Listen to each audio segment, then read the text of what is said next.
we recess for a few minutes? We'll just.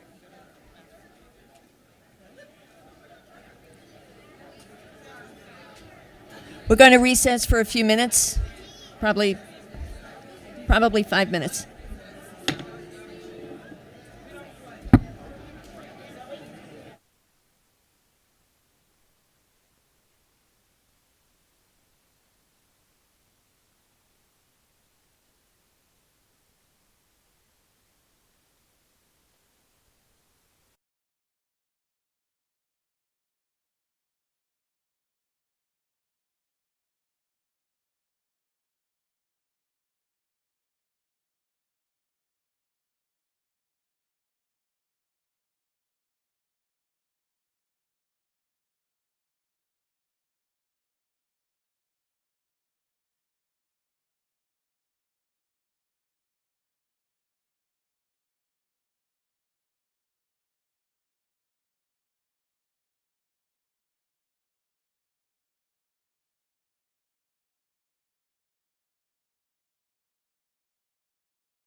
You ready?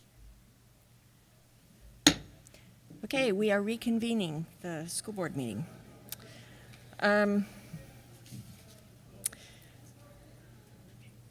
you want to finish your report? That. I was sharing with the board how the opening of school year went, and I was sharing how at Harriet Tubman, which we were joined with Mayor Ted Wheeler, we toured a lot of sparkling new classrooms. Wow.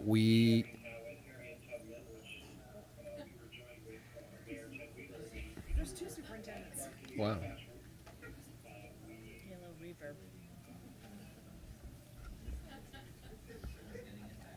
Please mute it. Testing.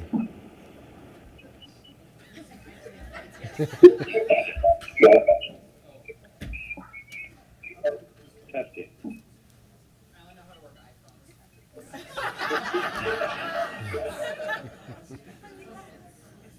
That's not an Apple endorsement necessarily.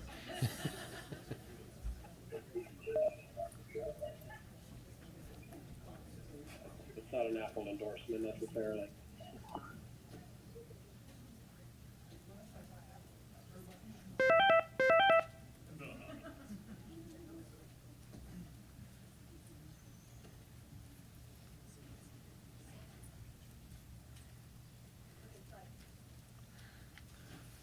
What I'm hoping everybody gets an opportunity to get a chance to do is to go visit Harriet Tubman Middle School. I think you're going to discover a fantastic space, a fabulous dance studio, and the first day on Monday, seeing all those 6th graders there, touring their school, beginning to build an identity as a new middle school was very promising. As the mayor and I said, opening these middle schools should partly put to rest some skepticism and send a message that we are able to deliver on our promises.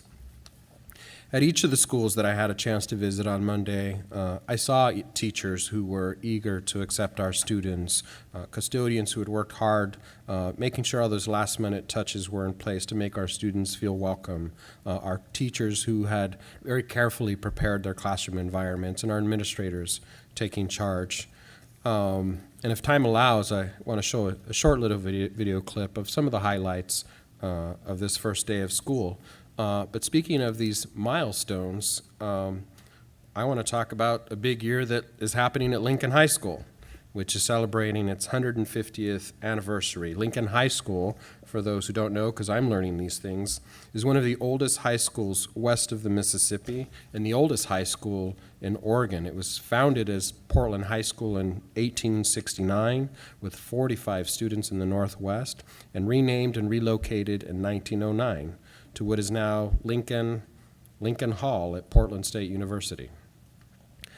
Lincoln has always focused on academic and extracurricular excellence and has educated many Cardinal alumni who have gone on to great success, among them our current mayor, Ted Wheeler.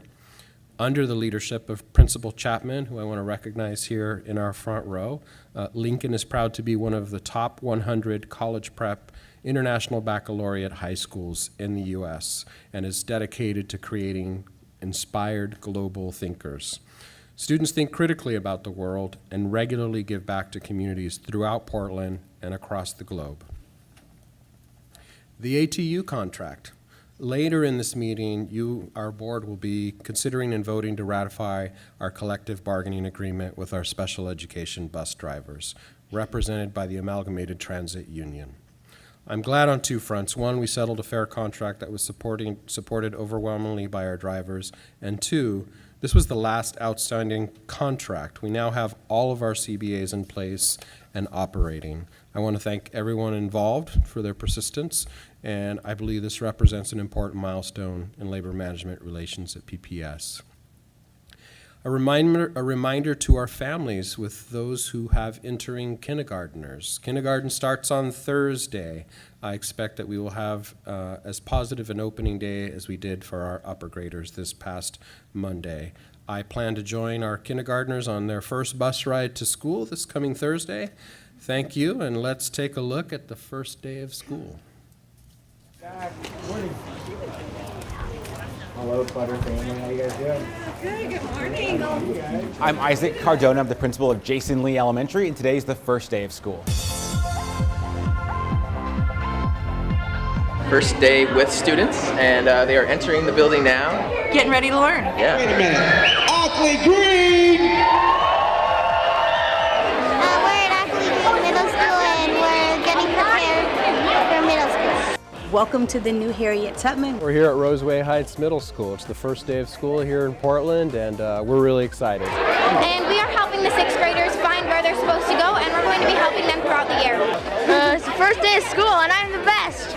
Everybody's so excited to see each other after a long break and excited to be back in the building and looking forward to all the potential that this year has. It is sixth grade, first day of school, and we are welcoming all the sixth graders and showing them around. We're super excited about making sure that every child feels included and welcome and engaged and empowered and believes in themselves, and we just kind of want the same feeling for everyone in our community. So I have 4 kids starting school this year. Freshmen just started at Madison. It's a big day for everybody. I think the biggest thing is we're a true elementary school now, so K through 5. There's a new middle school in our neighborhood called Roseway Heights, and so we're excited to have space in our building and just an art room, a computer lab, just spaces we haven't had previously. For the first time, we're opening 2 comprehensive middle schools in Northeast. That's affecting 1,000 students. They're gonna have a different kind of middle grades experience, and so that's a big milestone for us. This has been in the works not only for the last year, but for the last 12 years. So this is a big accomplishment. I think there's a lot of optimism and excitement about moving forward and what we're going to accomplish together. What do I like about today? Seeing the smiling faces. I'm going to go get a lizard out of my car. The class pet is ready for the first day as well. He's a leopard gecko, and he's almost 1 year old. This morning, seeing how many kids and all their shining faces on the first day of school. The enthusiasm between the staff and the students and all the families that we've met so far is just contagious, and we're so excited to be here. I'm excited to meet everybody from all the other schools joining. Well, you're going to know some people already, and then you're going to have a chance to make a lot of new friends. We are so excited to be able to offer this to our students and overall community. It is our first day, 6th graders only, and wow, a great day.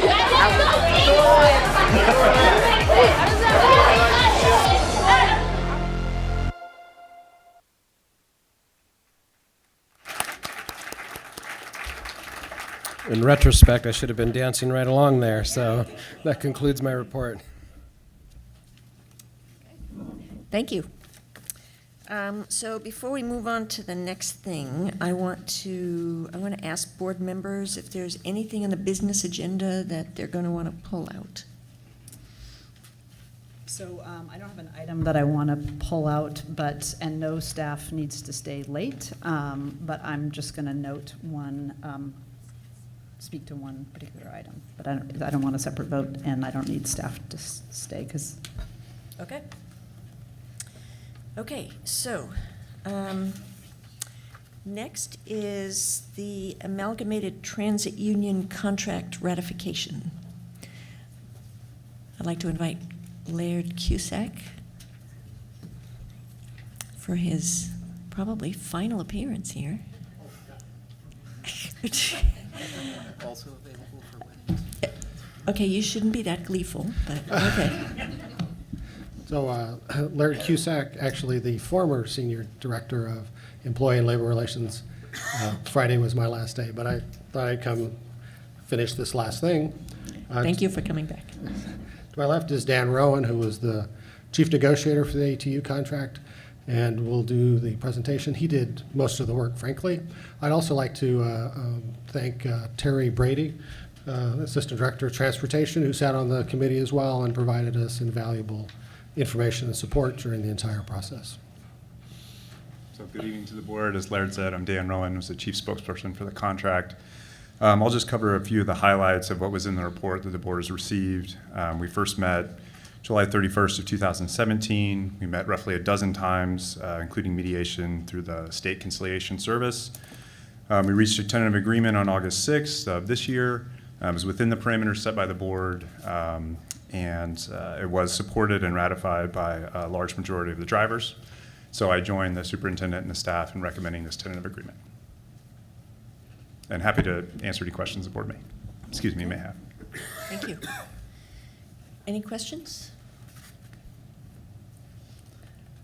No, but I'd like to thank Laird also, not just for this contract, for the work that you did this past year, because this may be our last opportunity to thank you. So thanks for all the work. I know it was a heavy lift this year with all the contracts open. Thank you. Absolutely, including bringing the PAT negotiations to conclusion after a very long road with many different actors engaged. But your professionalism and kind of cool demeanor was very much appreciated. Thank you very much. With all those, it's always a team effort, and the board participated and made good decisions, and the superintendent was very nice to have a boss again when you came on. Thank you very much. So I think I speak for all of us when I say that we're very happy that we reached an agreement on this, and we're looking forward to continuing the good work that brought us here. So thank you for all of the efforts. I know it was a little longer than we wanted, but I'm glad we're here today. So the board will now consider resolution number 5706.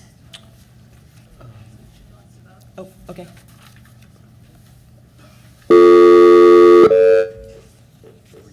Okay, we're going to pause for a technical moment. Democracy in action. Can they speak? Yeah. Oh, sure. Yeah. Yeah.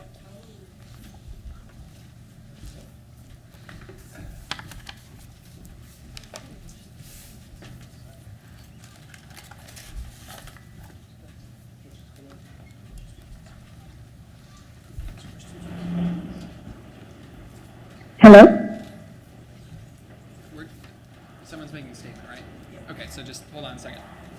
Okay. Yep. Way to be on it, Nick. Okay. Thank you for having us, board. I want to start off by saying, well, I want to thank the entire bargaining team for coming together in a spirit of compromise to finally reach an agreement after over a year of negotiations. I understand that you have a budget to work with and many different contracts to settle, but I want to make sure that we all come out of this unreasonably long process learning lessons for the future. Throughout the bargaining process, we were truthful and honest, and we showed up on time and ready with documentation to back us up. We brought ideas and solutions in an effort to strike a workable compromise. All throughout the negotiations, though, the management team told us that PPS did not have a school bus driver shortage, yet within half an hour of the contract being voted through by our union members, we were told that between PPS and First Student, the district is 50 school bus drivers short.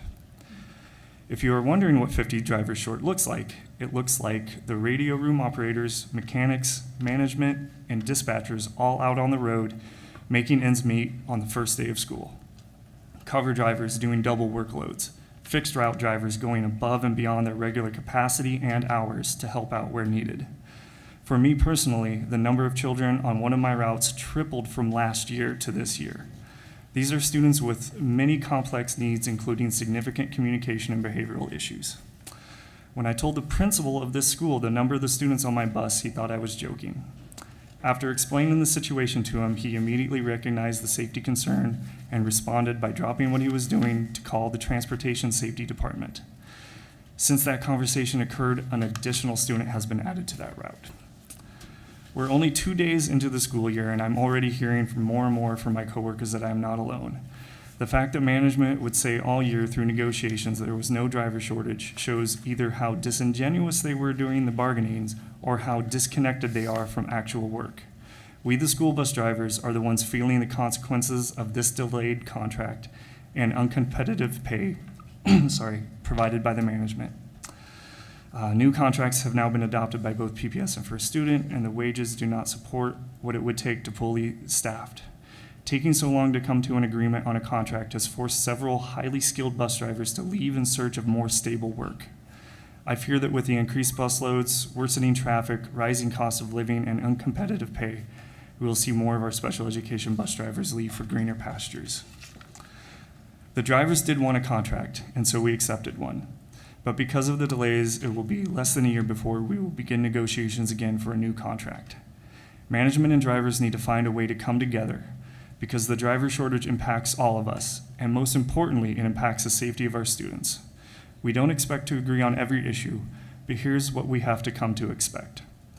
This time around, management started the process with empty hands, no proposal, and when they finally presented one, it did not even include a second year of wages. Next time, management will come to the table on day one prepared with an honest, reasonable proposal. This time around, the taxpayer money was wasted on expensive outside lawyer who profited from dragging out the negotiation process. Next time, the bargaining team will be led by people who recognize that the district, the drivers, and the students all benefit from reaching a fair agreement. This time around, we were consistently lied to about the driver shortage, and the need for fair wages was repeatedly denied until an implementation happened at the last minute. Next time, management will communicate openly and honestly about ways that we can solve this driver shortage together. Going into the next round of negotiations, we will be living with the effects of the driver shortage every day. It will be fresh in our minds that you need us more than we need you. You can't create a workforce out of nowhere. We are valuable professionals with commercial driver's license, medical certificate cards, school bus driver certificates, first aid cards, and years of on-the-road experience. If you want every child to have a safe way to get to school and back home, then all drivers need competitive living wages and access to health care benefits. But more than that, we need respect. When negotiations begins, I hope you remember these lessons. I know the drivers will. Thank you for your time. Thank you.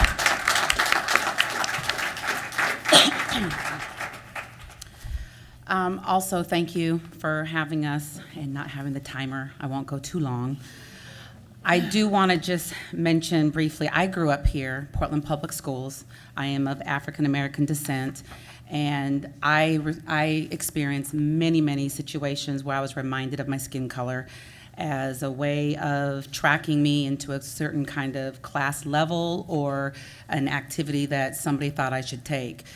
And I hope you guys support Kairos. It sounds to me like respect and value, equity, parity. We've been saying it. It's for Kairos. It seems to be for the school bus drivers and for the students that we represent, the special education students. And one of the things When I went to Grant High School, my guidance counselor told me as an incoming freshman, she said, I went in there saying I want to take French and theater. And she said, you need to take home ec and shop. And I was, I'm 14. And I'm like, oh, but I want to take French and theater. My mom and I looked at this, and she said, I know, sweetie, but you need life skills. So I graduated in '89. I thank God for my parents and many people who are in this community and who spoke tonight for Kairos. They influenced my life, and I am here because of everyone in my community. Not all these students have that, which is why we have taken so much time this last year to speak on behalf of our special education students. They cannot all come here and wait an hour to be heard or to be seen. They can't sit still that long. You know what I mean? We're working with the most vulnerable students of our district. And that's been our primary motivation. Yes, we want to pay our bills, but we want to stay here. We love what we do, and we've lost some really great drivers. It was really disheartening to see some drivers not come back who I expected and hoped to see. And so we're really hoping that you guys are listening to us differently by now, that you're really understanding we know what's going on. So my main theme for tonight is I would really like to ask you two things. One is consider who you're getting your information from, whether it's memos, emails, or whatever. We as drivers in negotiation, we provided documentation for everything. We gave your negotiators asked us for proof and asked us questions and why, and that's what we brought to the table every time we came to negotiations and mediation. However, when we were saying we're short, when we're saying we need more drivers, we need more money to hire quality people, we were told repeatedly we don't have a hiring problem. And yesterday, when I saw our dispatcher going out on the bus, when I saw our main safety and training person go out on the bus, when I saw our new field supervisor who just got his CDL go out on a bus, imagine my not surprise, because we were already short. We knew this. So we recommended this contract because we wanted these students to go to school. We wanted these students to have the consistency to know they can trust adults in their lives. We can't promise you that we're going to do this again, for you, really, because your negotiating team said we want you to recommend a yes vote. That's what we did. We had many drivers who were like, wait a minute, this is not okay. And we said, well, we didn't get to where we wanted to get to. We'll use it as a building tool, as a building step. Let's build on it the next time. So I'm encouraging you to whoever you talk to, whoever you take direction from, to put it into the budget. You have to pay your drivers more. We appreciate what we've gotten, but we had to fight for every dime. You didn't give us anything. You guys offered us 2-year wage freeze until November. So that's like 7 months of negotiating, or 6 months of negotiating, and 2-year wage freeze. It wasn't until month 8 or 9 that we got like a 49-cent increase from you. So you gotta do better next time, please. We're not going away, we're gonna stay because we really wanna be here, and these kids deserve consistency. So you see all the kids who are here, most of them did not have IEPs, or they do, the ones who were here earlier, they don't have IEPs.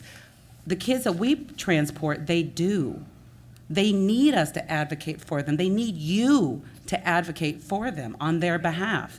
They are our most vulnerable, and they can't go home and speak to their parents and say what's wrong as well as these kids who are here can. Am I making any sense at all? Okay, so that's really, I just really would like to ask you guys to consider that when you're doing the budget for the next year, or however, when it's put in, come to the table with something that's meaningful.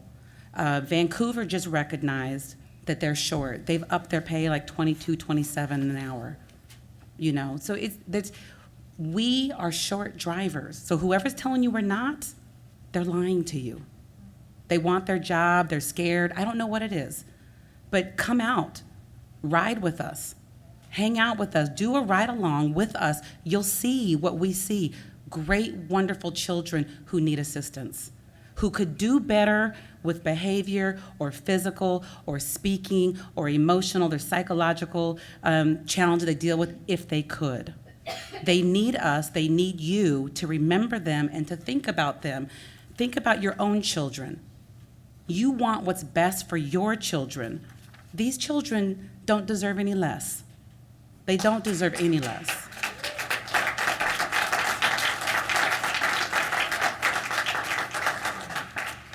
So I just want to ask you to consider one more thing, is that the psychological damages of any kind of neglect, inconsistency that children go through, there have been many, many studies. You can Google it, you can pull out research books, whatever you want to do. Our children, our special education students, they suffer the same kinds of damages when they don't have the consistency of love and care from the same kind of driver day in and day out. They need us, they need you to do the right thing. So we appreciate what we have, but we will be building and we will be back in full force looking to negotiate a fair contract. Thank you. Thanks. Thank you.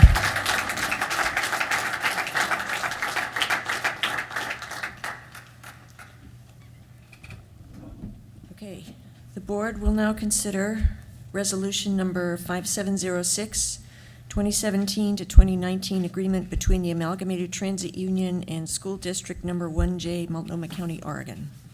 Do I have a motion? So moved. Second? Okay. Moved by Director Brim Edwards, seconded by Director Constam. Ms. Houston, is there any public comment? Okay. Is there any board discussion?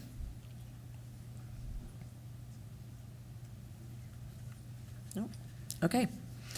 The board will now vote on Resolution 5706. All in favor, please indicate by saying yes. Yes. All opposed, please indicate by saying no. Any abstentions? Julie, can you? Yes. Okay, are you a yes? Yes. Okay. And I don't think I voted. I'm a yes. So, and student votes Yes. yes. Okay. So, the resolution passes by a vote of 7-0, with Student Representative Paisler voting yes. Okay, thank you.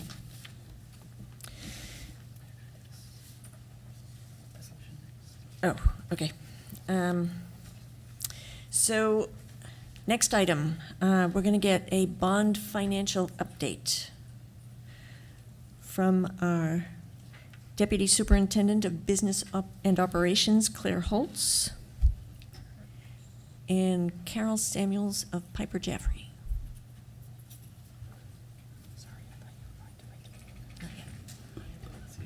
Do this first.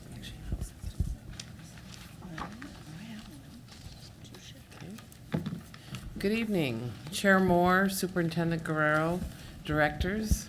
We're happy to be here tonight.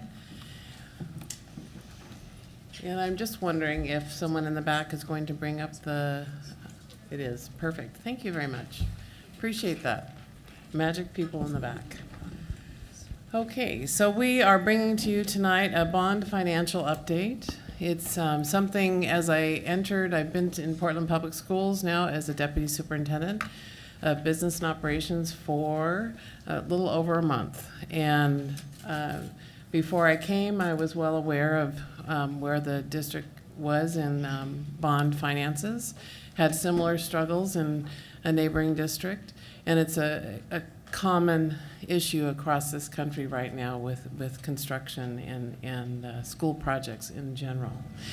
So what I'd like to do is tonight talk about looking back a little. I'll bring up about what we're going to do for auditing, performance auditing, looking at reviewing 2012 and 2017 bond programs, and then we're going to make some staff recommendations to move forward. Carol will be looking forward and providing some solutions for the remaining shortfall that we have in the bond program. Okay?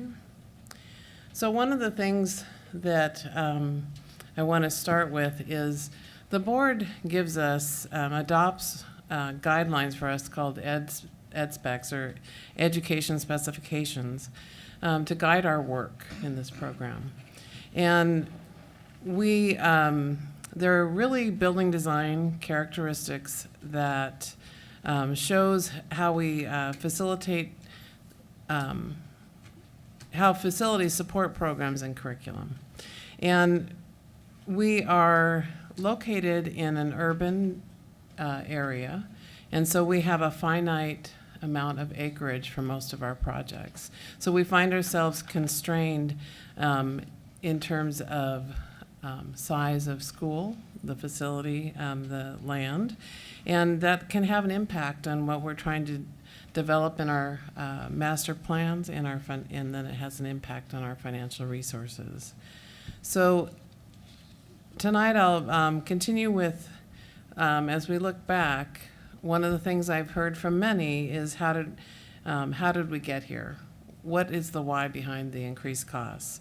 So what we have done is we put out a request for proposals, and we have awarded a performance auditing contract, and we will for 4 years, and with an option to extend for additional 4 years. And we are using now generally accepted government auditing standards.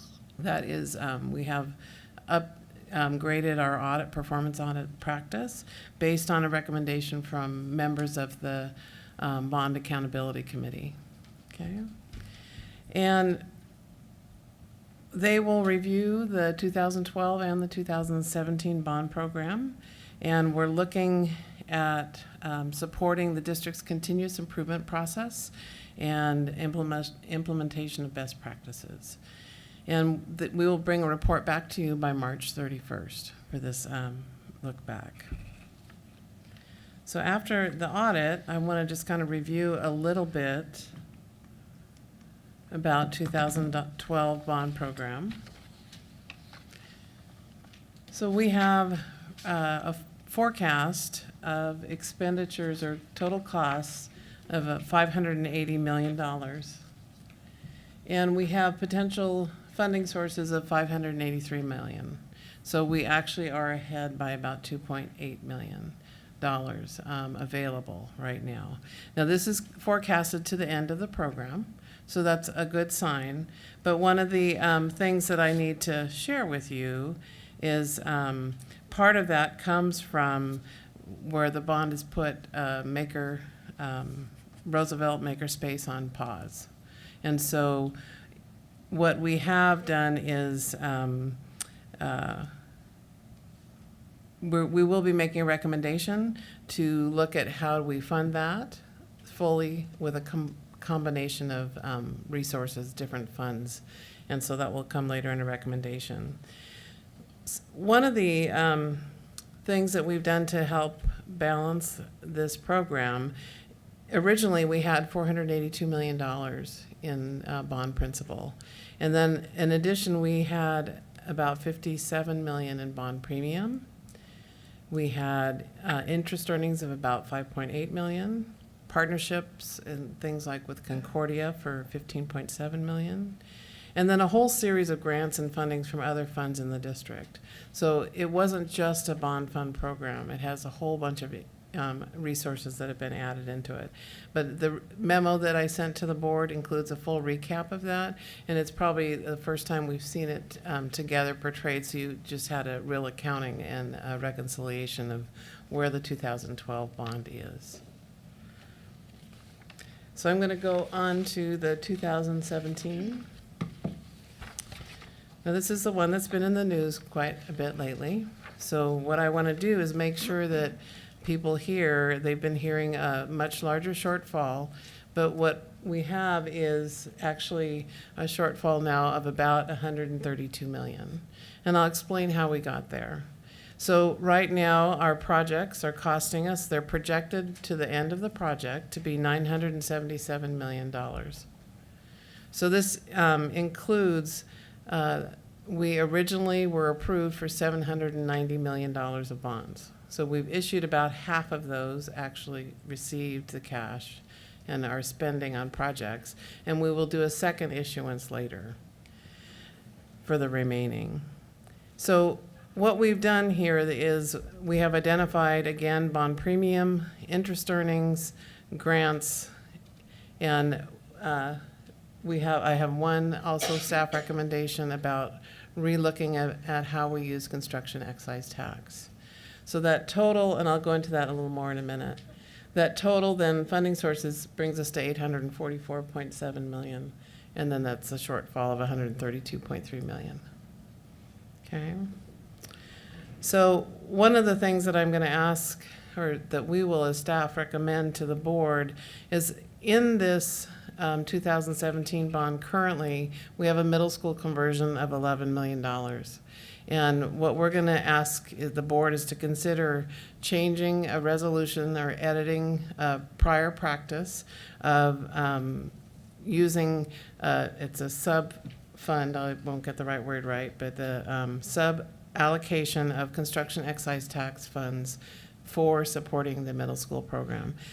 One of the things, the legislature authorized the construction excise tax to align with development and growth in the community. So currently, we have set a large portion of those funds aside to maintain our upgraded buildings. I would ask that the board consider using the construction excise tax more in a manner that it was intended, which is for growth. So right now we have enrollment growth at some of our schools. I need to move a portable in. That would be a perfect resource, is using construction excise tax to manage that growth. So we're really asking you to reconsider, and then using more bond programs, and Carol will go into this more later, about a perpetual ongoing maintenance of our schools over time. Can I ask a quick question? Yes. What is the balance in that capital asset, excuse me, what is the balance in that capital asset renewal fund currently that you're referring to? 11.5 million, so that would cover that 11 million middle school program. Okay, so that is a suggestion from staff as a way to help reconcile this program, because the middle school conversion was an additional identified project midstream. Okay. So then here are the, go ahead. I'm sorry, may I ask Go ahead. one more question? Yes. So does that $132 million delta reflect that $11 million, removing the middle school work out of that? It's already reflected in there. It's already incorporated in it. So if you notice in the memo, it does say potential funding sources. And I use that word potential and in incorporating the staff recommendations in that potential, okay? So if we chose not to, then that 132 we'd have to add 11 million back. Okay. So now, in terms of the staff recommendations, we have 6 of them, and the first one is that annual audit we talked about, is making sure that we have the audit, bring the report to the board, and incorporate that recommendations into the bond program. We are most interested in controlling costs, just as everyone in the community is. Our bond program staff work tirelessly to look at how to value engineer, how to do the best practice so that we can have the best results for our families and schools. And the second one is really the construction excise tax, where I talked about aligning the resource to what it was intended to be used for. So I'm really trying to, when we have alignment of resources to the need that what it was put in place for, it just helps us balance our programs overall over time. The next is the supporting the Roosevelt Makerspace by combining Measure 98, well, whatever is left in the 2012 bond funds when we complete the projects, and we're getting close to that. When we finish those, then looking at using that balance that's there towards that makerspace, and then looking at possible other resources like Measure 98 to help balance that. The fourth item is looking at, this is, Carol's going to talk a lot more about this, go in depth, because it's, yes. So do we know that the Measure 98 funds can be used for the makerspace? They can be used for remodeling and construction, yes. Okay, thanks. For high schools and for one of the three threads that Measure 98 supports, which is career and technical education, would be the thread I'm speaking of. So would that's a request, like a grant request yet to be made? No, it's actually, it's an allocation that comes from the state and Measure 98 funds. It's a certain dollar amount per student at the high school level, and it's used on three things: increasing graduation rates, increasing college credits, and improving and increasing career and technical education. Okay, so as long as we're within that, we Mhm. have control over that. Okay, thank you. Yeah, well, I need to say that our instructional folks have been on top of this work and have really put a plan in place for this. So I will be meeting with them and just talking through what possibilities we have. So, Okay. just a question about the funding. So if we use those funds, would that, because currently there's an allocation per high school, I believe, for those funds. I'm looking to the high school behind you. This will impact the amount of funds that each high school gets for Measure 98, or it will be sort of additive? It would impact what their plan that they have in place now, yes. So that would be prospective. Yeah, it's something that we need to have a conversation to see if it's possible. I'm looking for possible solutions. Yeah. Right. Okay, so as long as we're talking yes. about the Sure. Roosevelt Makerspace. Yes. I'm thrilled that you've included this in the list. The Makerspace is a topic of considerable interest in the Roosevelt cluster, and they have really been suffering from a lack of space, and it's impacted some of the educational options that are available. So I heartily endorse this. Thank you. Okay, the next one is item number 4, and I'll make sure I'm not getting any more questions because I was jumping too fast. Okay.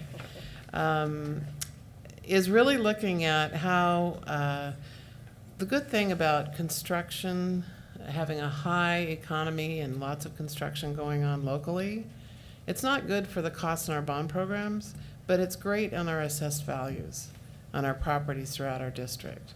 So we have seen growth in assessed values higher than we projected, and so that provides additional solutions that Carol will be reviewing with you. But with a goal of maintaining that $2.50 per thousand of assessed value that we have in place now. So again, she'll go into more detail on that, but we are recommending that we use those additional proceeds to help balance this shortfall for the 2017 bond. So the next is, the next two are really about planting seeds for needs for future bonds. One is more security upgrades. I know that some of our schools are getting vestibules now, but it wasn't in the original bond specs. Well, I would say we should be having vestibules and safe entries for all of our schools. So I would, we would ask the board to consider that as we're going forward in the next bond program of making that a priority. The 6th item is also another seed planting of, right now we have some schools that have some stronger technology infrastructure than others, and we'd really like to see that in all of our schools, and would ask that in the next bond we bring our classrooms up to the 21st century standard that incorporates technology in the classroom. And so we would also like to see some specific resourcing of bond program to technology infrastructure. Claire, I had a question about going back to number 2. Mm-hmm. So did you say that there was an idea for how to fund the maintenance outside of the construction excise tax? Yes, so what we would say is the bond program is really a long-term, perpetual, continuing program for maintaining our schools, for upgrading our schools. So right now we have a 30-year plan, And even when we're done with that 30-year plan, the school that we had a new roof now, 30 years from now, will need another roof, right? So what we're planning on is really a perpetual program that will help us do that work in all of our schools, and still maintaining that $2.50 per thousand of assessed value, but really planning on how do we allocate that throughout the district to get every school touched and every school upgraded on an ongoing basis. So you can fund maintenance with bond dollars? It's not maintenance, it's renovation, and it's significant projects. And I'm really going to turn this over to Carol because she's the expert in this area. And I think that is, we're just about ready to turn it over to her anyway. So if you wanted to go into more detail with that, I'm going to ask Carol to respond to that. So before we go more in the weeds with Carol, just point of process, what is your intention as far as when the board would have conversation and decision around, looked for a decision around these recommendations? So we have work sessions in the upcoming months, so we could bring it back. I'll work with the board chair I just need to understand the interest from the board. And I'm seeing lots of head nods, but we look forward to the conversation and probably a work session on discussing them. Okay, thank you. Before we turn it over, can I have a question, just going back to the $132 million gap? Great news that it's going down, keep that trend happening. Is that exclusive of the recommendations? And specifically, I'm looking at the middle, does that count the potentially moving the middle schools to yes. The construction excise tax? So yes. It's 142, 143, but if we accept the recommendation, then we'll be at 132. Mm-hmm. Okay, great. And when you see Carol's numbers, it'll kind of all fit together. Okay?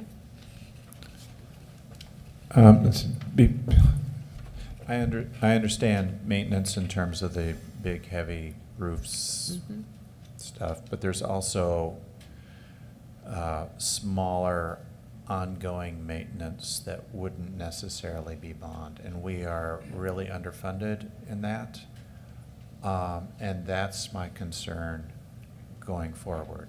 So let me talk to you about how operationally I'm addressing that this year right now. Okay, so I don't need that answer right now. I just want to, that's part of the concern around the CET. And there was when we talked about the CET a couple of months ago, the construction excise tax dollars a couple of months ago, we talked about alternative uses. And I think it would be good to review, when we come back to that, to review those again.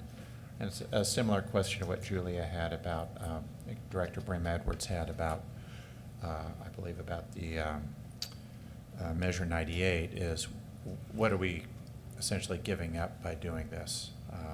And so as we make decisions, we should be mindful of that. We have underspent budget in the maintenance and operation maintenance and operations budget for years. And the reason why is open positions. Is it occurring right now? We have dozens of custodial positions that are open that we can't fill. So after July payroll, we transferred all the dollars for those unfilled positions to be utilized to provide maintenance services in fixing our buildings. And we'll be doing that monthly. They haven't been allowed to do that in the past, and I've authorized for that to go forward. So you will see a fully spent maintenance and operations budget this year. That's a big step in the right direction. Thank you. Thank you. I'm going to turn it over to Carol now. Okay. Give that to you. Yes, thank you. Well,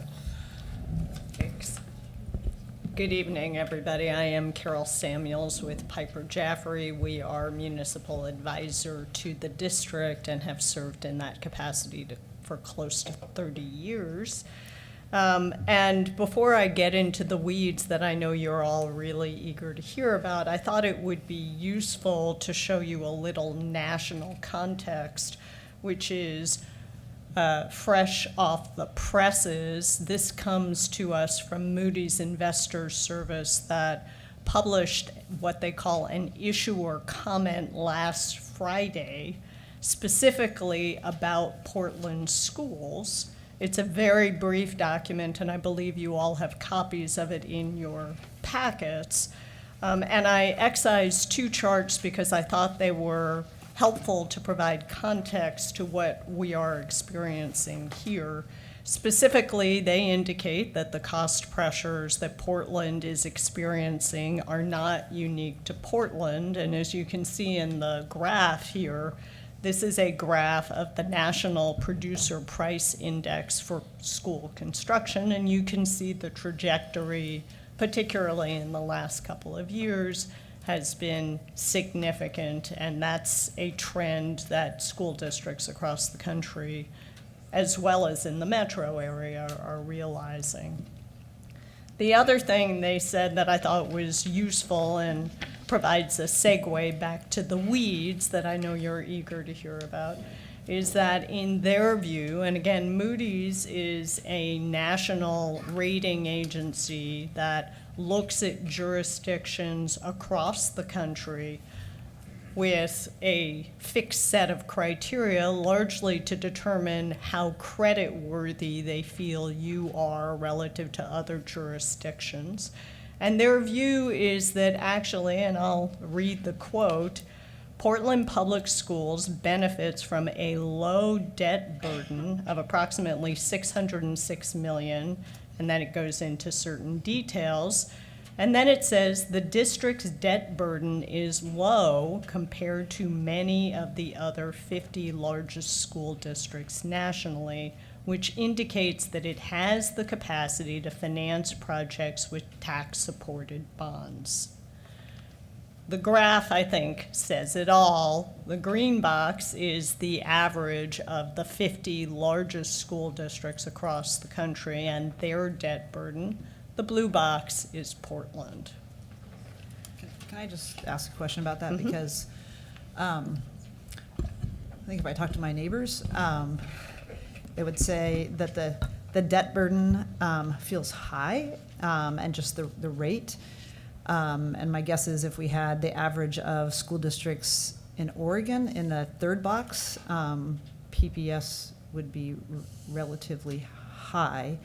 So I guess I would ask should we be looking at this from a cautionary note? It's good news for us, for our credit rating and the view of the credit rating agencies, which is positive, but doesn't necessarily mean that homeowners have, or even people who have apartments, because that all flows through, that doesn't necessarily mean that our citizens have the capacity to go from blue to green. Is that? All right. I'm just curious to see how we should interpret that, because when people would say like our debt burden is low, people would think like, it doesn't feel like it. So I'm just trying to make sense of a financial data point, yeah, and how that translates to the average citizen in the city. I think you raise an excellent point, particularly since you will need voter approval from your neighbors and my neighbors, in that you have to keep the context not just focused on the national status, but on what's going on locally. It is true that Portland's levy rate overall is high relative to other Oregon school districts. Nevertheless, based on the commitment that you have all made to maintain a levy rate of approximately $2.50 per thousand, our estimates, which you will see shortly, demonstrate that you have the capacity to deal with all of the buildings within the district in keeping with the commitments you made previously. So let's take a look at that, because I think this news is actually pretty reassuring. So a different interpretation of that chart is that reflects the historical underinvestment in our buildings, which is not. What's the good news is that we're doing something about it. So to recap, our understanding of the commitments and the philosophy underlying those commitments that the board has made previously. First line item, Claire has already addressed that improvements should be made in accordance with education specifications. That this is a long-term commitment. This is not a bond issue by bond issue commitment only to certain buildings, but rather that you have committed to upgrade and fix every single school building within Portland Public Schools over 30 years and then some. Because as Claire said, a new roof you put on today, 30 years from now, is going to need to be replaced. So our view, this is a long-term, permanent commitment to our buildings. That commitment has to have flexibility to deal with circumstances that arise. So the health and safety priorities were not priorities in 2012. We addressed them in 2017 because it was recognized that that needed to take a front and center place. Also, given uncertainty on a long-term plan with regard to construction timelines, interest rates, assessed values, you may be experiencing cost overruns today, but in a 30-year plan, we are going to hit an economic downturn, and you may benefit from cost reductions in the future. Those will balance out. Flexibility is important to address circumstances as they come up. And then the final commitment was an estimated levy rate associated with capital improvements of $2.50 per thousand. So, to the extent you have cost increases that you need to finance, you basically have two choices under Oregon law. The first is what we call FFC, which stands for Full Faith and Credit Obligations. That's shorthand for borrowing against your existing resources, meaning your general fund. It's a fairly straightforward borrowing to execute. All it takes is an authorizing resolution of the board. However, because it's not subject to voter approval, you are not authorized to levy additional taxes to pay it back.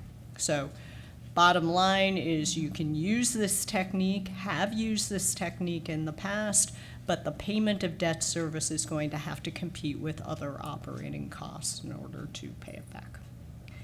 Your second main option is a new general obligation bond. The next anticipated election is November of 2020.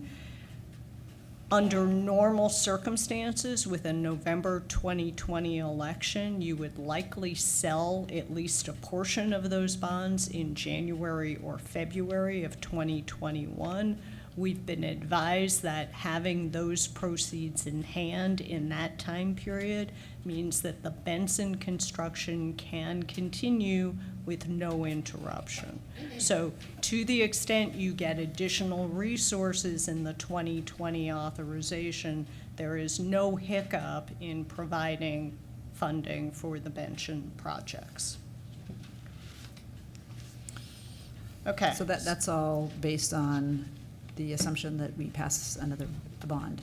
Correct. And if we didn't pass another bond, we'd either need to defer whatever unfunded work has been done or go to option one if we were going to go with option. Correct. So, as a place of comparison, I want to start by looking at the analysis we provided to you prior to the 2017 election. It's what's been often called the subway tile analysis. And before we look at pictures, let me go over the words. What the analysis suggested over a 30-year period was that the 2017 authorization could generate at $2.50, $790 million, the 2020 authorization, and the philosophy has been an election every 4 years. That's part of the plan. So under that plan, you would be going for a 2020 election even without the incentive of needing additional dollars for the 2017 projects. The 2020 authorization, what we call Authorization 3, would generate $750 million. The total principal amount estimated to be generated at $2.50 through 2047 was $3.57 billion. So is that assuming the same property tax revenue rate where we are now, or is that continuing a progressive trajectory that we've been on in the recent past? That is a perfect segue question to this picture. So, focusing on these colors, this from 2014 to 2017 was the original 2012 issue. We then projected an increase to $2.50. The 2012 authorization continues in lighter gray. The 2017 authorization, Authorization 2, generated $790 million. Authorization 3, as I said before, generated $750 million. And again, it was designed to layer one issue after another every 4 years so that you could target every single building in the district. The total generated was $3.5 billion. So can I just to clarify for the rest of us, so there's a conditional tense in there. So Authorization 3 is a would, not did, but would. Correct. If we do it, if it passes, the estimate is that it would produce as much. Correct. Oh, okay. 2020.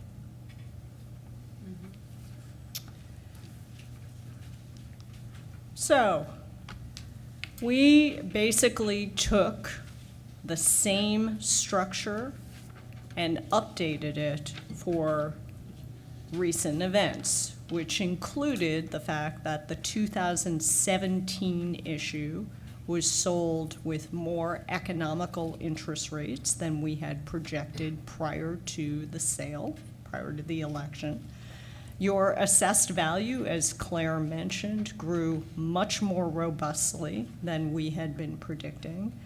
And we have increased the assumption for assessed value growth for fiscal 19, largely because we are all looking at all the cranes in town, and it seemed unnecessarily conservative to continue our fairly conservative assumptions.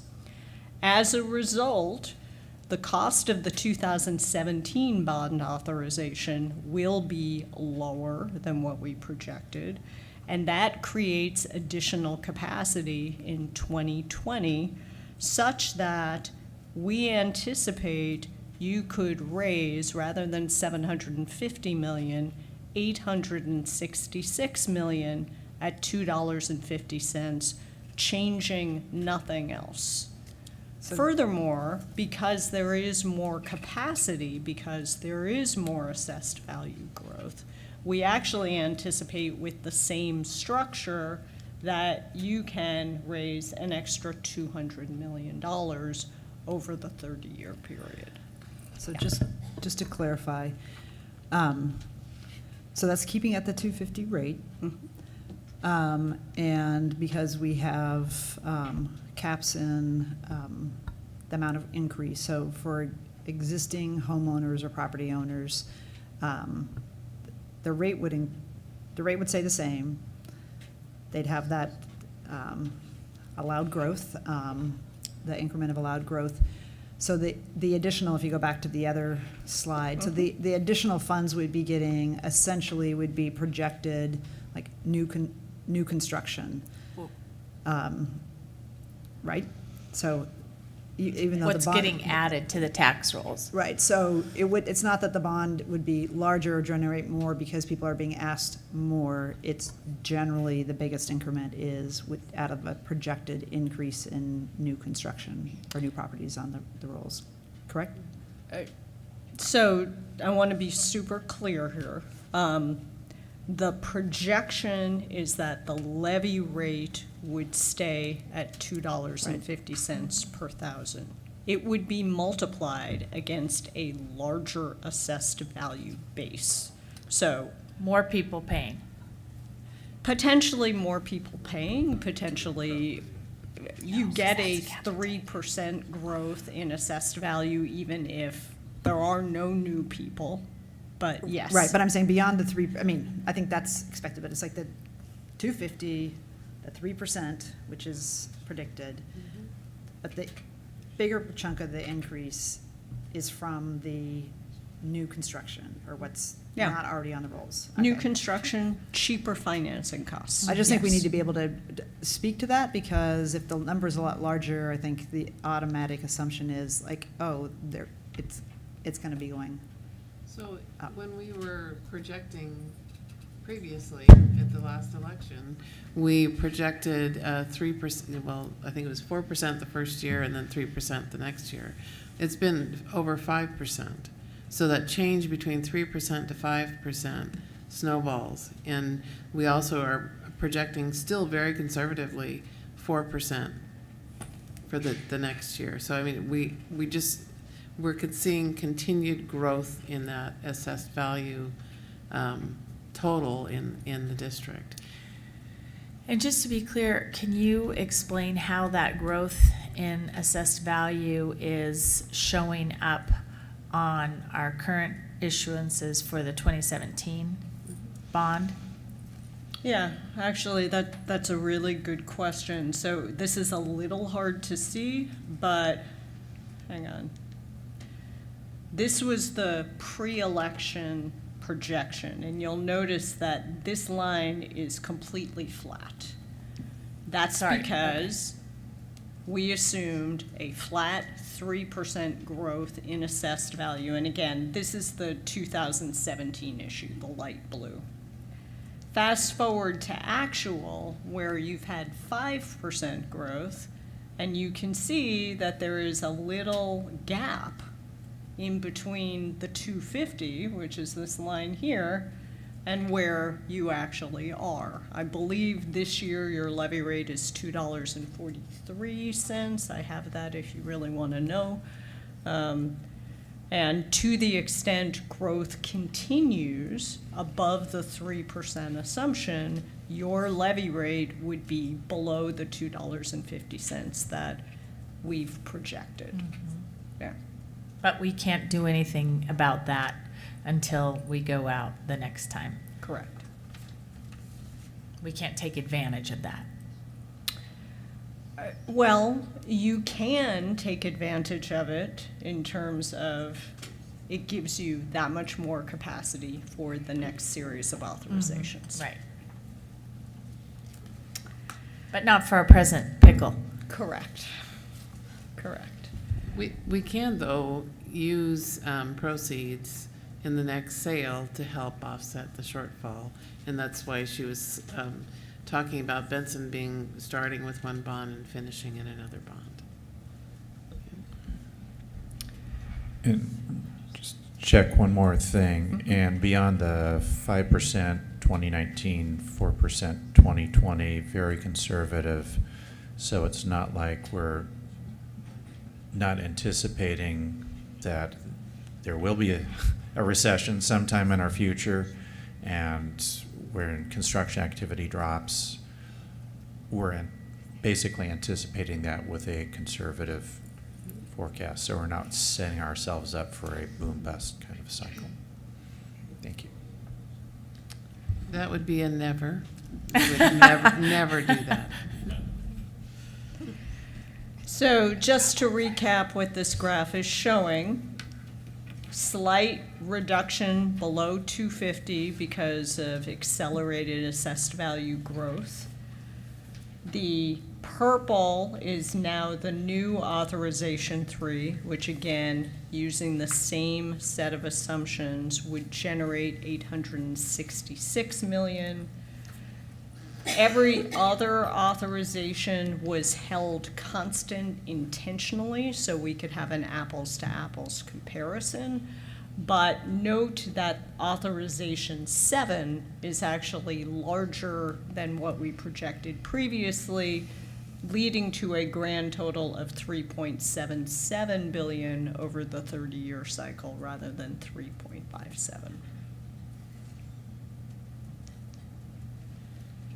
Theoretically, you could finance the balance. The 866 is 16 million short of generating 132 million. Theoretically, you could finance the balance using a full faith and credit. A $16 million full faith and credit would cost you about $1.3 million annually. Again, that has to be paid out of the general fund. The alternative would be to add that 16 million to the next authorization request. The 16 million is the cost of, what is the 16 million you're referring to? So, can you back up a slide, please? Yes. Sorry, I went too fast. The original amount that was estimated for authorization 3 was 750 million. We anticipate. Oh, the delta. We anticipate that now authorization 3 would generate 116 million more, since the shortfall has been estimated to be 132 million. That leaves a gap of 16. Got it. So one option would be to borrow against the general fund. Another option would be to add it to authorization 3 and increase the request from 866 to 882. Okay, now you'll notice that I have kept the $2.50 constant, despite the fact that I'm increasing the authorization. One of the good things about Portland is that your tax base is so large that you have a lot of flexibility to basically reorganize your subway tiles to make them fit your needs. Now, are there consequences to adding 16 million here? Sure. What happens is we have to extend the terms of some of the other pieces. That does cause a slight increase in interest expense and a slight reduction in the amount generated for principal, but this is over a 30-year period. In my view, this is at the margin of error. To be precise, our estimate is this would generate $3.73 billion rather than $3.77 billion, but note that that's still almost $200 million more than what we were estimating prior to the 2017 election. As you can see, you know, a 4-year election period, a lot of variables change. But what I can tell you, when we make these estimates, we always use the conservative factors. So it's always going to go in the right direction rather than the wrong direction. Which is what I was going to say. All our future surprises should be on the upside. That's correct. And another perfect segue to this slide. Often I get questions about bond premiums. I am extremely conservative about estimating bond premiums in the future because they are wholly, wholly, wholly dependent on market conditions at the time of sale. I am so conservative, in fact, that when Claire said, "Can you estimate a bond premium?" I said, "Estimate 0." So that is what is built into her assumptions. However, if market conditions continue to have interest rates which are historically at low levels, there may well be premiums in the future on the 2017 authorization that you haven't yet sold, and potentially on future authorizations, meaning that the gap may close even more. So my hope is that I've given you a little bit of hopefulness tonight, because my sense is that your capacity is more than sufficient to take care of your needs, both current and future. And that's contingent upon voters continuing to approve, to trust the district and approve bond measures. And I am hopeful of that too. Me too.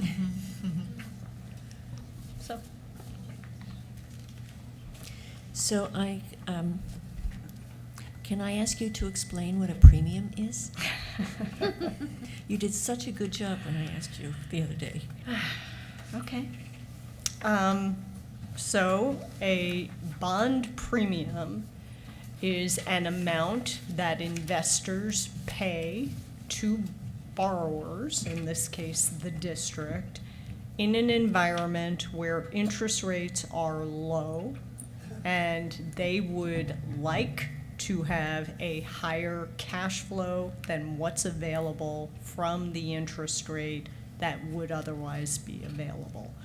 The analogy I've used at the meeting last week that may help is that many buyers of municipal bonds are high net worth individuals who would prefer to build a portfolio of municipal bonds that spins off a cash flow that they can live off of. When interest rates are super low, like 1%, that doesn't spin off much of a cash flow. In exchange for a slightly higher interest rate, investors are willing to pay a premium, which causes the higher interest rate's effective yield to be brought back to the market yield. And in your case, that premium can be used for projects. It has worked nicely in the past for Portland, as Claire indicated on the 2012 authorization. Our overall estimate of premium is over $50 million, but you can't count on it, so. I was going to say it's highly volatile because it's really a reflection of how appealing is this financial offering at that moment relative to other ways that people could be investing that we have no control over or ability to predict. So even within our own experience from 2012, we've seen 2012 to the first issuance of 2017, we've seen an enormous difference. So I do like that 0 number for prediction. And I believe you also said that we get a bond premium or may get a bond premium off of a tax-free bond, and there may be times in market conditions where we're going a taxable bond route and where there is no bond premium. So that's another reason to forecast 0, which is partly what we did with the first piece of 2017. Part of that went out in the taxable bond as opposed to the tax-exempt bond. So the 2017 bonds, we've sold less than half. And so we still have quite a bit of authorization approved by the voters if the amounts are in the memo. But so that we will have to see if that provides part of a solution as well. By the way, I've asked and gotten a yes to have a written explanation of what a bond premium is, that for future reference, because I'll forget it in a week. And it's something like an FAQ that we can post on our website as well, because they're going to be around for a while. Mm-hmm.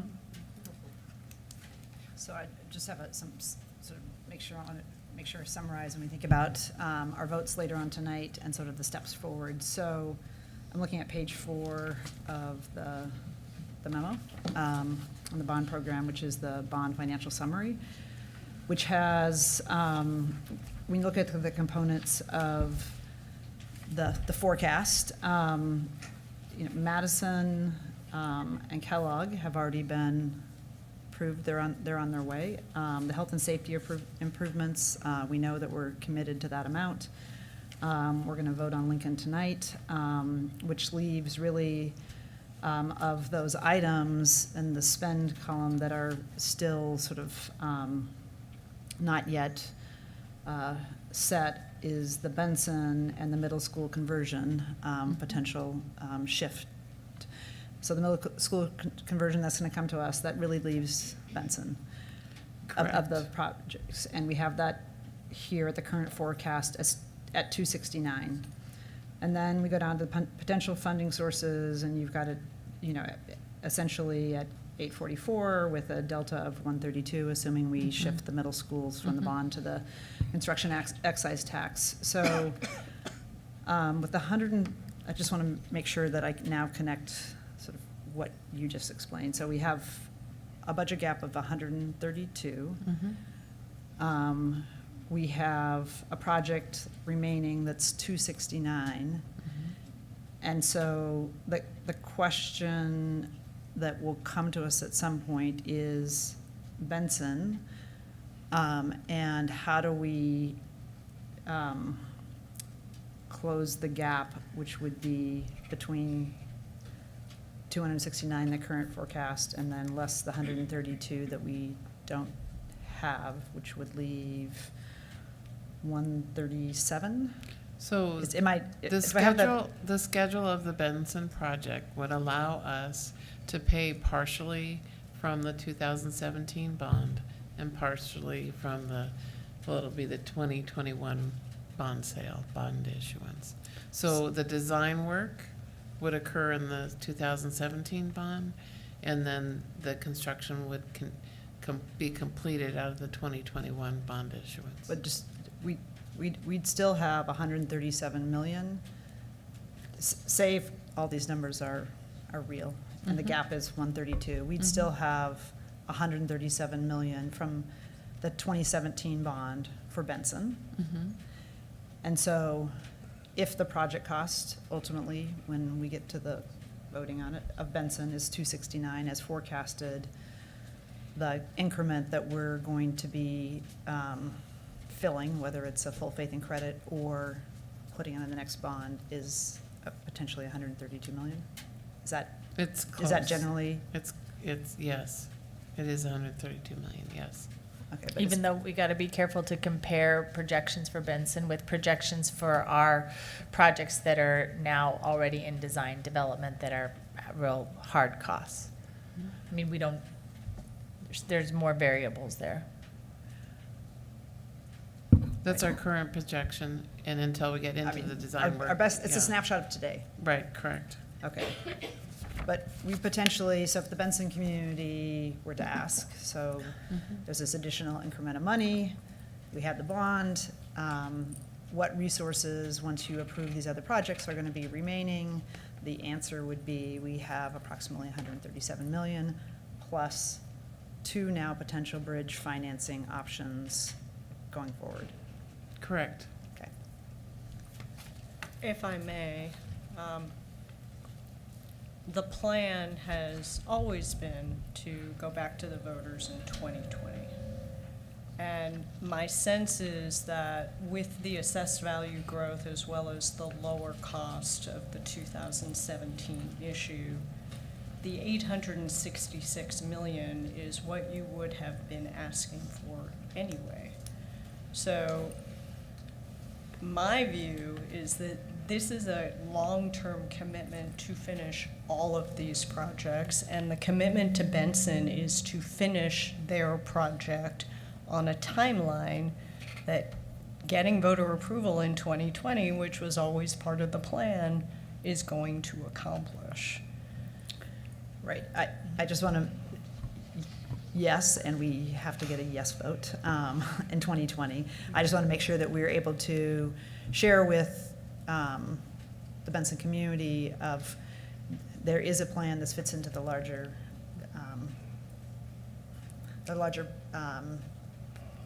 30-year plan the district has, and it's not diminished by the fact that we have ups and downs in different categories. Exactly. I had that similar question when I met with the Benson principal, who then I explained how we were really phasing the financing. I think Paul Anthony said it best, is that we are planning for the whole project, but we're phasing the financing over the 2 bonds. So the project will be one project. The staff at the school, the contractors, no one will even notice that we're paying part of it from one and part of it from the next. It would be invisible to them.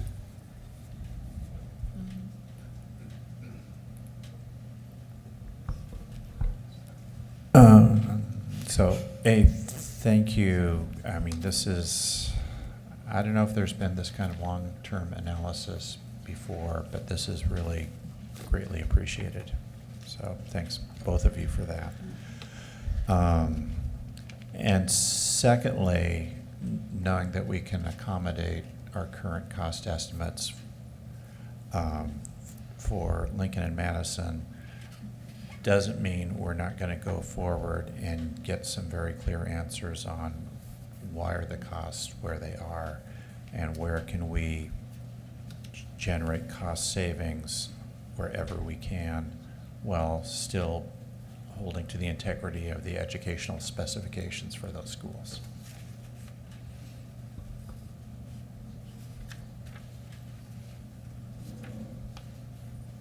Okay, any other questions? Thank you. Thank you. This was very helpful. Thank you. Thank you. Thank you. I think you succeeded in addressing just about all of the very long list of questions we've been pelting you with for the last month. So thank you. Okay, so the next item is the Lincoln Master Plan. And I'd like to ask Director Brim Edwards to talk about her proposal for an amendment. So I had originally drafted an amendment to the resolution, but instead I've converted it into just a freestanding resolution. And it's been posted and board members have it, but board members have the one that's in the form of an amendment, but this is just in the form now of a resolution. And actually, this is I think a great compliment to the last presentation. And it was drafted in conjunction with the Deputy Superintendent Hertz. And like I say, it's posted online. I'm just going to sort of briefly walk through. It's a short resolution, and it essentially looks at the 2012 and 2017 bond programs. So the bond gap that we've had first emerged in last spring, and since last spring, it's gone up, it's gone down, or it's gone up, and it's gone up, and it's gone up, and then tonight it went down. So it went from about 80 million to 140 million to 190. Now it's down again to 142. And I want to just note that I think the superintendent and staff, most of them who were not here when the bond was put together or passed, have really been dogged, and they're trying to get to the bottom of the right set of numbers, realizing this is a really important issue to the community. So I really appreciative of the work to date. The reasons for the bond gap have also sort of evolved over time, and I think it's been noted that the escalation has been one factor, the hot construction market, but that there's a lot of other factors involved, and the most recent analysis that was provided to the board, the Madison and Lincoln project cost analysis, provides sort of an even more refined analysis of what factors contributed to the differences between May of 2017 and August of 2018. And again, I'm appreciative of staff of really digging in and trying to figure out what exactly happened, because I think it's a question that lots of people in the community are asking, and it looks like the escalation is one factor, but certainly not the majority factor in some of these, in the project cost changes. In addition, the board and staff earlier this year went through a process where we went through the individual ed specs and had a conversation about sort of what sort of foundation we wanted to put in place for all of our buildings, and the recognition that there also were some lessons learned from the first couple of projects that might mean that the ed specs would evolve. Coming out of that process, I think it's fair to say the board collectively expressed that we're rebuilding our schools for the next 80 to 100 years, and the quality and features should not be dependent on which bond a school was in, whether it was the 2012, the 2017, the 2020, or beyond. That every neighborhood needs a high-quality school that's safe, healthy, modern, and conducive to learning. So based on that, and I say the district staff really digging into how we ended up with the gap. The resolution before us will, let's just back up. That would just say the resolution was created in consultation with district staff and based on a lot of information that OSM provided.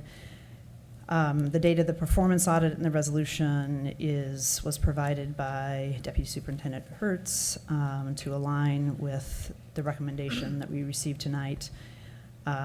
It's been reviewed by the superintendent, legal counsel, and so the essence of the resolution, it acknowledges first that there's in the recitals that there's a budget gap from the bond, and second that we have reviewed the ed specs and have noted that not all the bond projects have received essential building features or structures.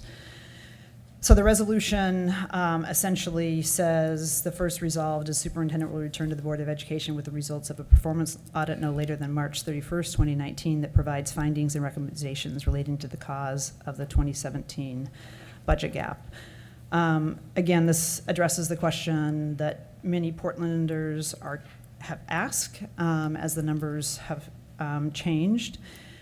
Staff has done a great job to date, but this would provide for the performance auditor that the district is engaging with to provide a professional performance audit so that we can generate lessons learned, what we should and could do differently in the 2020 bond planning.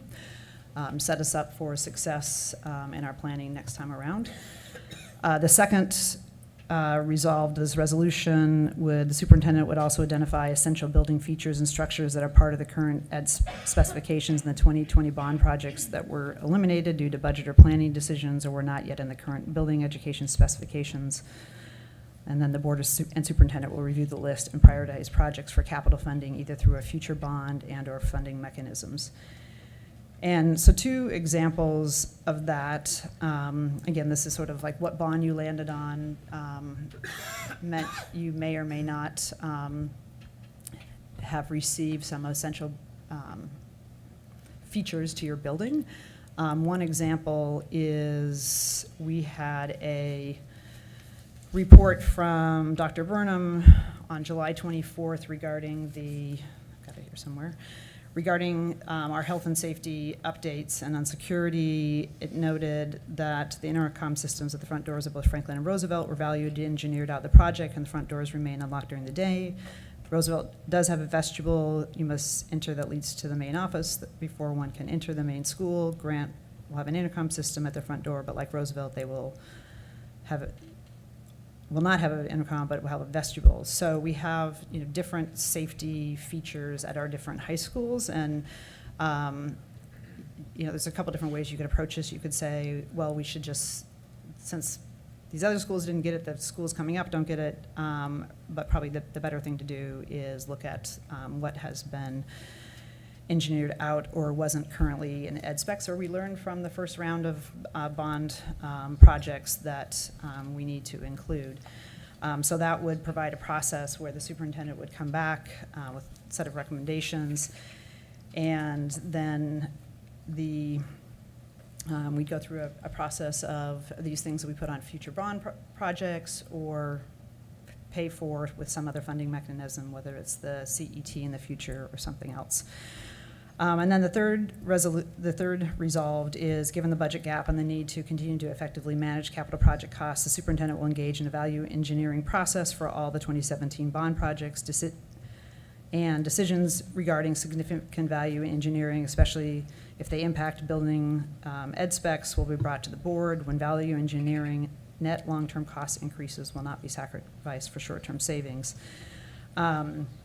So this sets the expectation that as we continue to work through the process, and we're getting more and more definitive about design, construction, that the project teams, working with a value engineer and the OSM staff, will continue to look for ways to build or modernize our buildings in the most cost-efficient and effective way, and that the expectation would be that if there are significant items that are recommended to be valued engineered out, that they'd come back to the board. So we're not surprised. I think what we found in Franklin, and I don't think there was any bad intent, but at the end of the project, things need to be valued and engineered, and there wasn't a sort of transparent process with everybody saying, yeah, that makes sense to take those things out, and it probably happened at Roosevelt as well.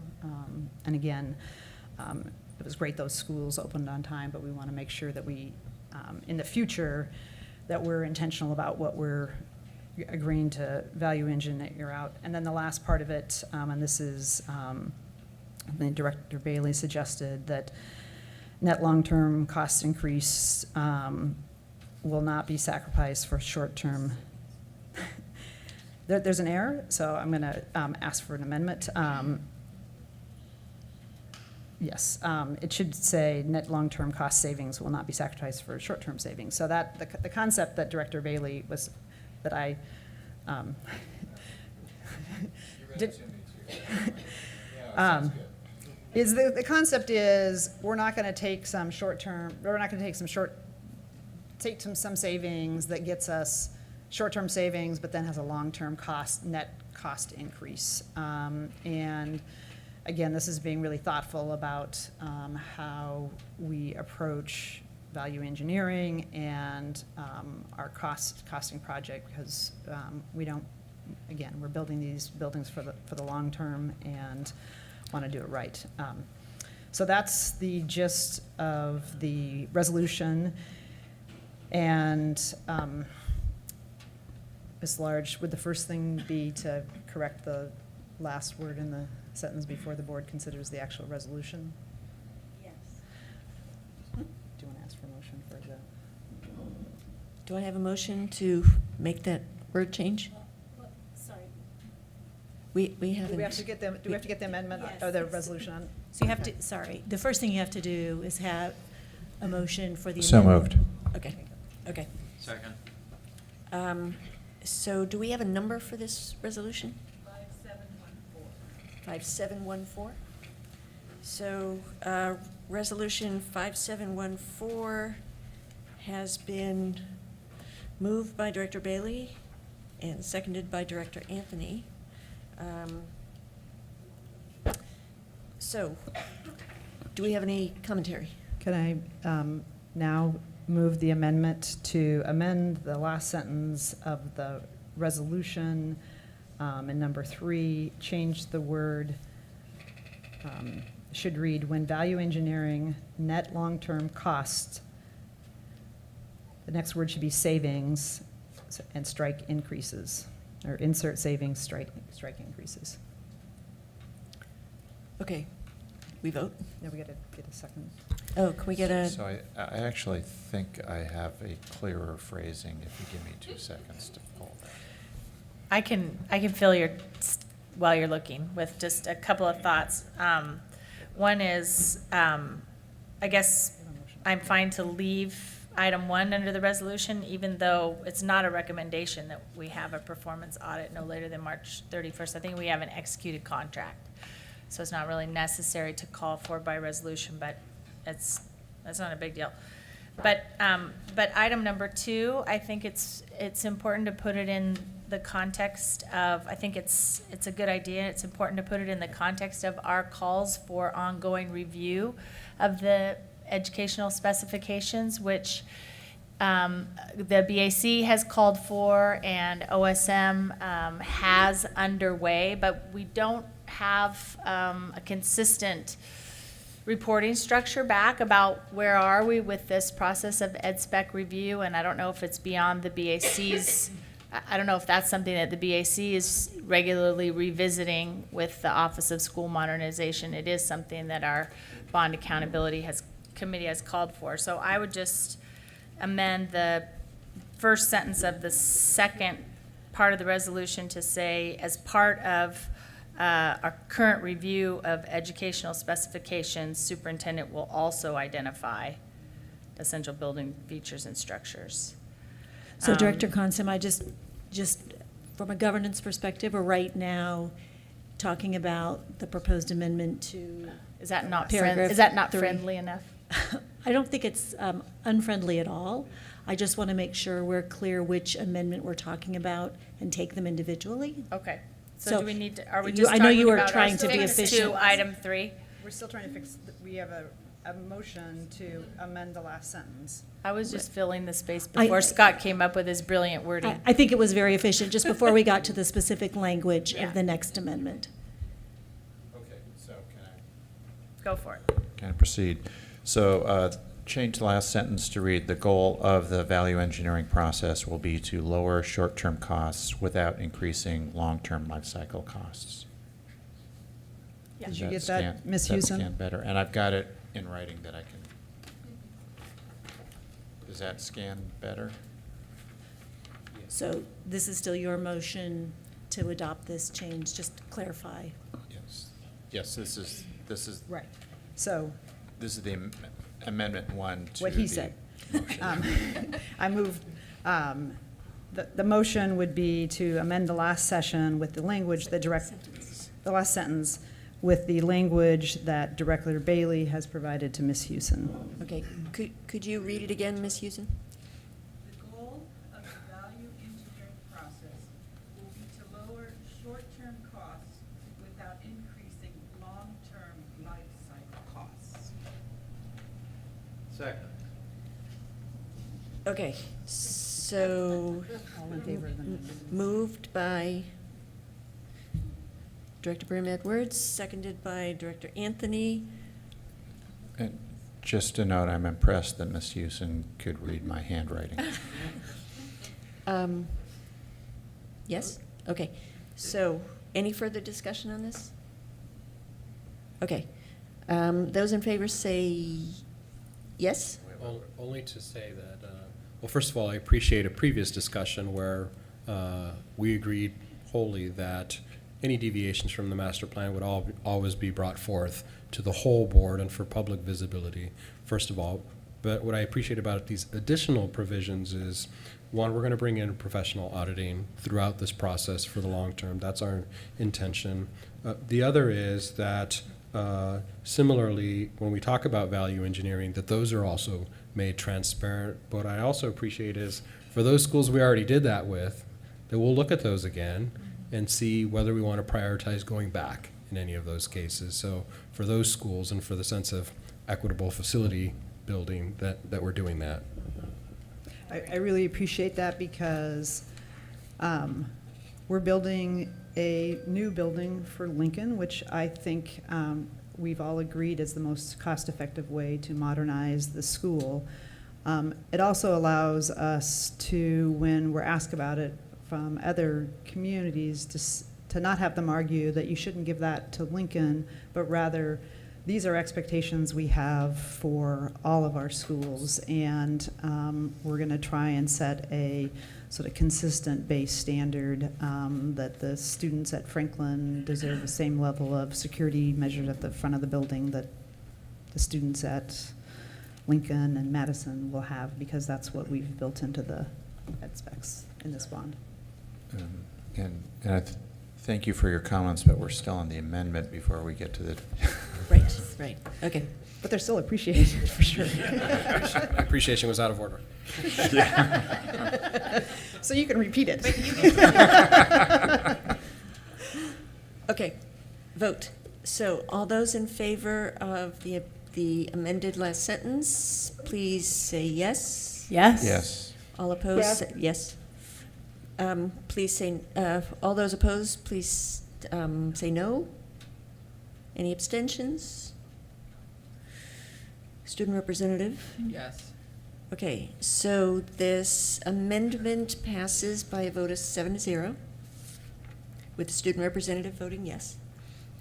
Okay, now we move on to the next one. So again, just the reason for this relatively minor change is to keep in mind that we have called for review of the educational specifications. I like the fact that now we're expanding that review to look back on how they were applied to 2012 projects to make sure that they meet the specifications in terms of our vision for what we've built, what we are building, what we want to see for our students. So I would just amend the first sentence to say, as part of current review of educational specifications, superintendent will also identify.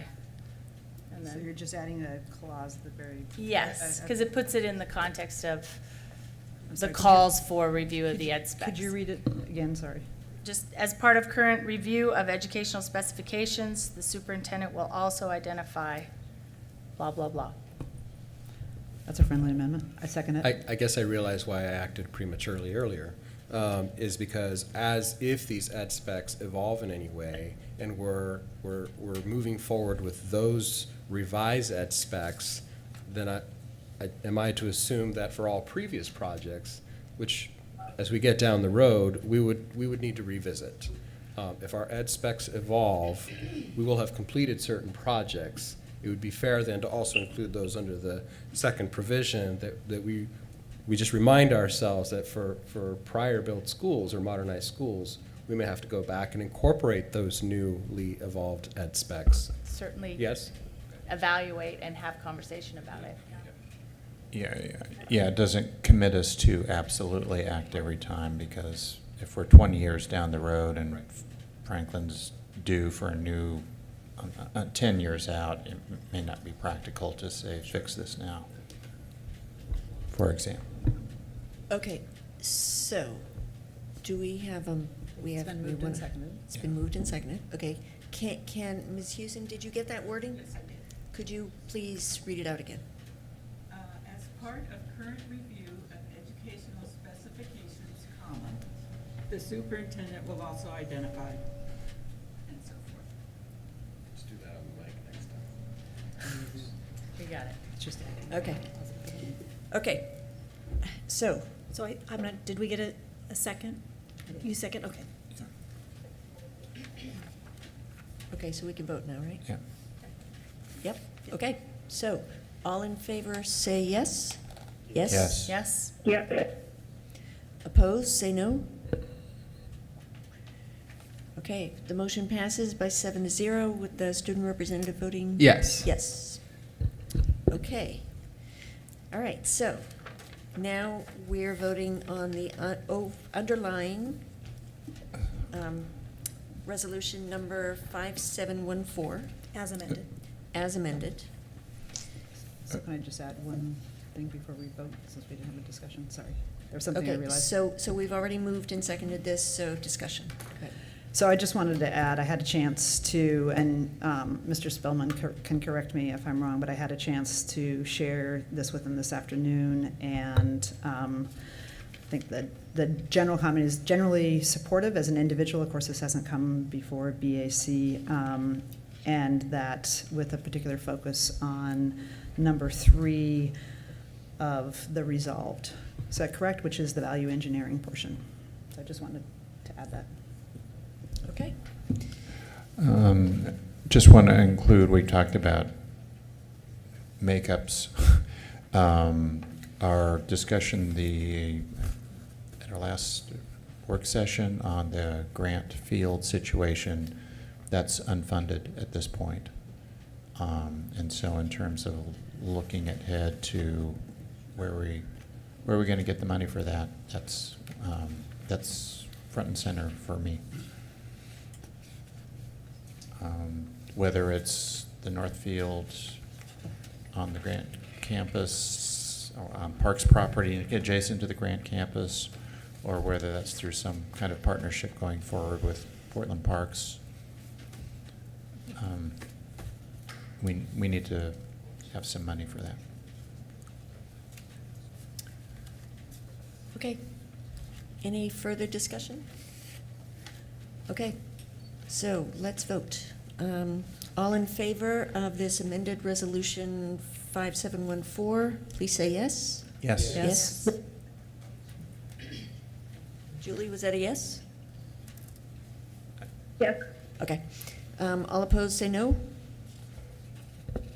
Okay, motion, the resolution passes by a vote of 7-0 with the student representative voting. Yes. Okay. Okay, so, next order of business is the Lincoln Master Plan. So, do we have?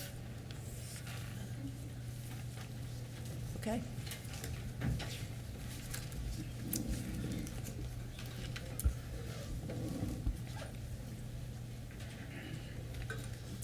So while you're getting settled, the board received a presentation on the Lincoln Master Plan at its July 17th meeting and held a work session on the plan on August 13th.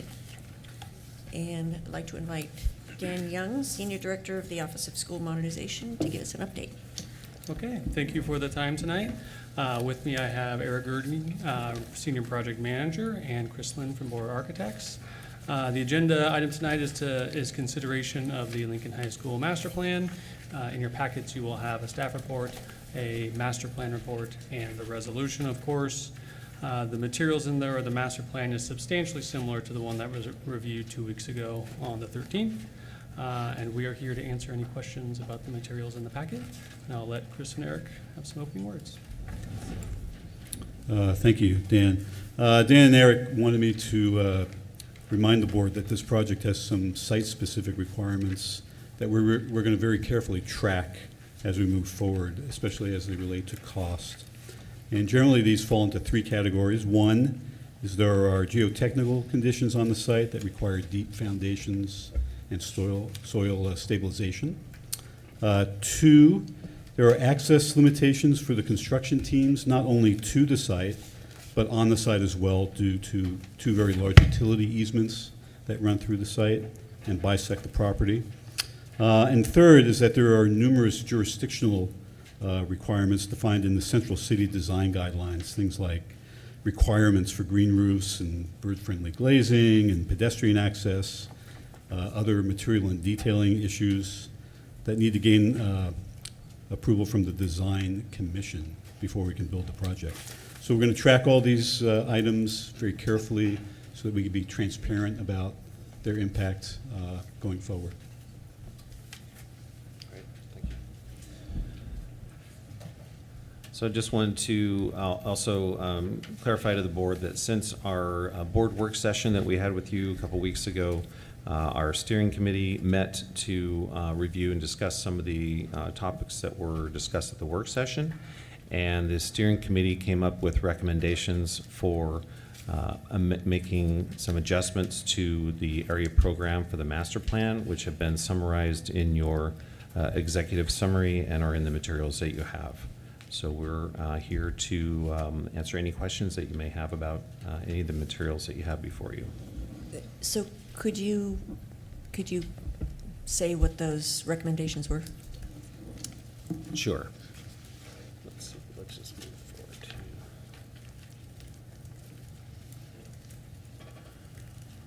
Well, that's pretty hard to read.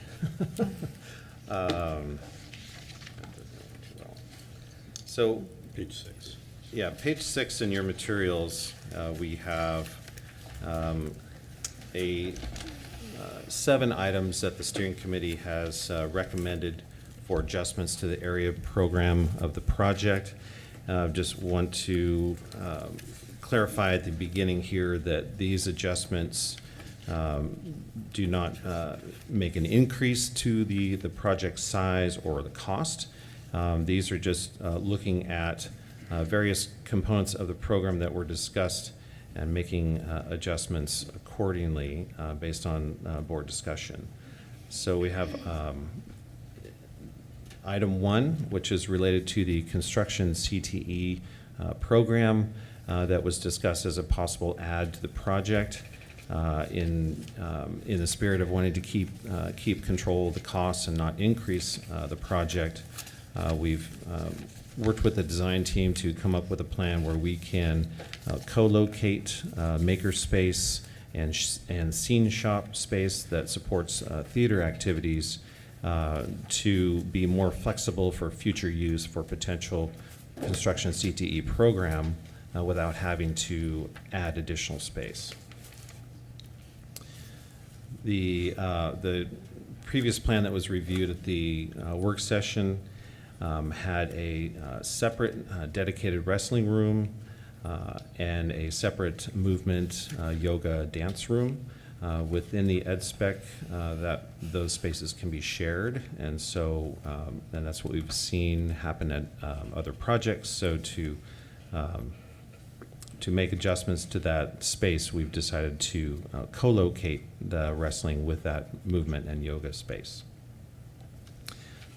So that is combined and not a separate space.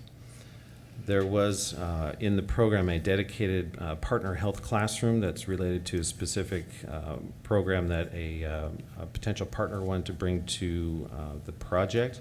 What we are doing is having that space kind of not be just specifically dedicated to that program, but kind of really be brought back into the general education classroom allotment for the building, and that we would work with this potential partner to perhaps share space instead of have their own dedicated space. And number 4, which was a proposed indoor running track, which is part of the ed specs as an optional element for indoor athletics. This is an item that the steering committee recommended that we keep within the plan. It's something that we can design and maintain in the design, and as we have cost estimates come through, if we are looking for potential cost cutting measures or value engineering, as we've called it, that this could be a potential item that could reduce costs and we could take it from the program. I'd like to have Chris explain a little bit about item number 5 and clarify the theater tower. So the master plan includes a theater with a tension grid and a short height of the stage. We propose that as a cost-saving measure. It works great, and we've done many of them in the past. It works great for drama and presentations and music. It does limit somewhat musical theater, the ability to fly scenery up in the air. And so in that case, it's really not exactly providing parity with the other high schools that were recently built. We decided to basically carry an ad alternate through the month of November. We'll design both, and we'll see where the costs come in. But at this point, we're projecting in general that if you wanted to increase the height of the fly tower, that it would be an additional $1.5 million beyond, in addition to the project budget that's currently in the master plan. So I don't know that you need to sort of make a hard and fast decision on that today. It's a complicated technical issue. We can come back in November with more detail, if that's what you want. Okay. And then item 6. Hang on one second, Eric. Sure. Yeah. I'm sorry. I just have one quick question about the the fly tower. Uh-huh. What if you could just go in more specifically? What would that limit again, or like what's being taken away? So it's common in like musical theater or musicals to have scenery that lifts up above the proscenium. And so to do that, you need more height above the stage. So the ceilings being, or was that? So in this case, we're proposing a lower ceiling, if you will, right? Okay. That would limit the ability to do that. Okay. Thank you. Okay, move on to item 6. At a work session on the 13th, we communicated to the board that what was previously talked about, a large room for various uses, including Model UN and other programs. What we've done is we've taken what is in the ed spec as a library classroom. We've made it adjoined next to a general education classroom, so we more or less have a double classroom space. That also helps support the library, which we're within the ed spec. We're taking there's a smaller kind of library plan that's based on a new construction versus the larger converted auditorium spaces that have been done at Roosevelt and Franklin. So this double classroom would then support the use of a number of program options, as well as supporting the library. And then item 7 is just kind of a summary as far as any of these adjustments. We would, if we're gaining some space back, we've reduced the space in other rooms to kind of make some of these trade-offs. So if we're able to gain some space back, we'd like to bring some of the other spaces that were reduced closer back up to those ed spec requirements. And that's something that really comes through the development of the design as we get more detailed into the building.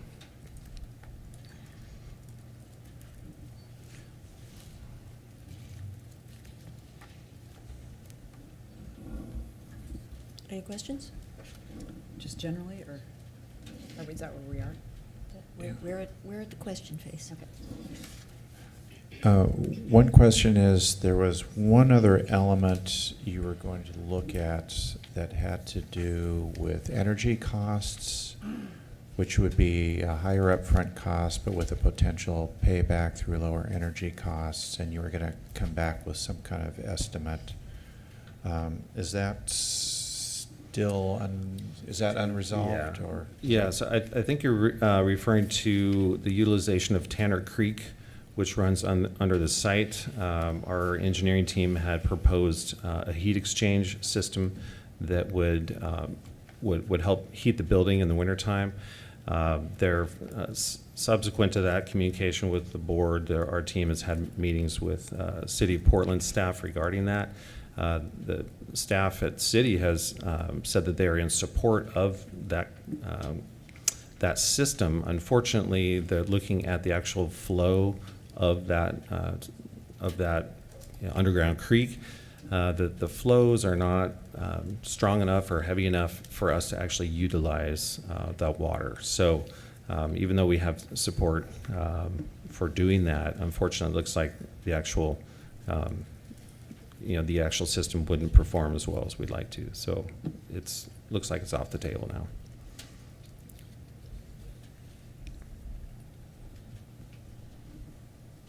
So go ahead. So I have a number. Oh, go ahead. No, go ahead. I have a number, so go ahead. Okay. This is just a little off topic, and I'm a little behind, but does the building have a central AC system? Has that been? Yes. It does. Okay. That's just, Yes. thank you. Just curious. Welcome to the 21st century. Exactly. So I had a number of questions and some just clarifications. I want to thank both Mr. Girding, the project manager, and OSM leadership for sort of walking me through some of these questions. So actually, the first question I have is just more of a protocol question or procedure question. When I read the resolution, it didn't look like it actually called out that we were formally approving the recommendations from the steering committee? Or is it just expected? Because and you'll see I have They're- another question underneath that. I mean, They're included in the current iteration of the master plan that we're considering, right? so if we approve the whole master plan, we're approving even the recommendations as well? Maybe That that's would be the my question. That's our understanding. understanding. Large. That's what we've been presented with. Is that And your there- interpretation? I'm sorry. No, Researching a different issue. My apologies. The question is, we have a series of recommendations from the steering committee that were not, so we at last had a work session in which we discussed various components, and staff and the steering committee went back and considered the board discussion and made a series of recommendations. So we have a series of recommendations, but the resolution doesn't explicitly say that we're approving the recommendations, but are we indirectly? If you look at the staff analysis and report to the board, the recommendations are included in there, which is the underlying document that's referred to in the resolution. That's up to date with those. You'll see the partner health, indoor running track. Correct. The staff report captures all of these Right. recommendations. It's just we're voting on the resolution. I just want to make sure that we're clear because this is going to be a secondary point.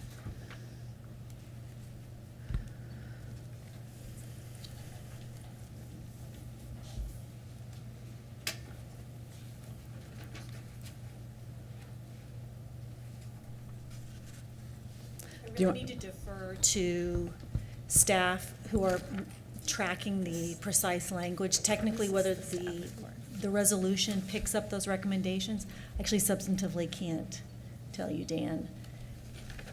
Well, it So- actually wouldn't even be just the recommendations. It would be, does the resolution, is the resolution specific enough to make clear that it is capturing the staff analysis that's being presented tonight to the board?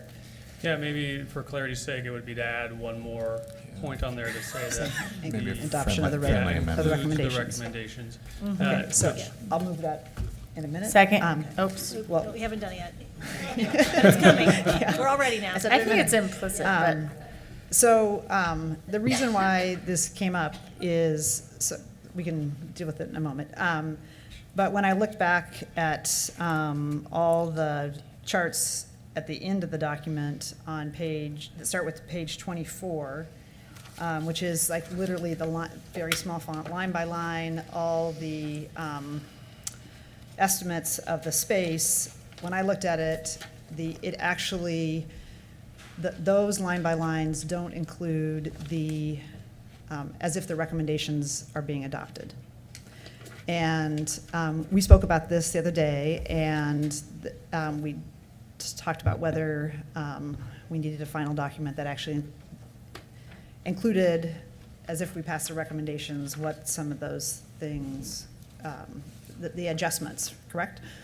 And we decided that would be like coming up with another big document before the board meeting and having board members look at it would probably be redundant, but the better thing to do is to, in an exchange or colloquy, acknowledge that if we adopt the recommendations, that all the estimates on start on page 24 will be adjusted to reflect, so in a final document, at least the document, the point in time the board adopted it, that would have that in that, so there's no confusion, that people go back and say, well, it says in the back that you were putting this in, and the recommendations has it taking it out. So we're just making a consistent document. Correct. So the recommendations from the steering committee don't change the overall cost, don't change the overall size. And we wanted to be careful that we weren't providing information that was substantially different between today and 2 weeks ago. We thought that might cause some confusion. So yes, if there is the adoption of one or more of the recommendations, or we'll say the recommendations at all, the meat of the master plan stays the same. The appendix, there will be some small changes in there, so we're happy to update that and provide a final document with those small changes. Okay, so Makes now sense. I'm confused. So do we have to adopt the recommendations? I don't think I think you want to make clear what you're adopting and whether this language matches that, and that's where I need Dan to do the walk on the substance. Sure, I think if there was language in there that was clear that we were adopting the master plan, including the recommendations from the steering committee in on page 6, items 1 through 7, I think that would be clear, and then we could follow up with a final area program document, which is the appendix document. Right. So the issue is that So, they. do we need to amend the resolution?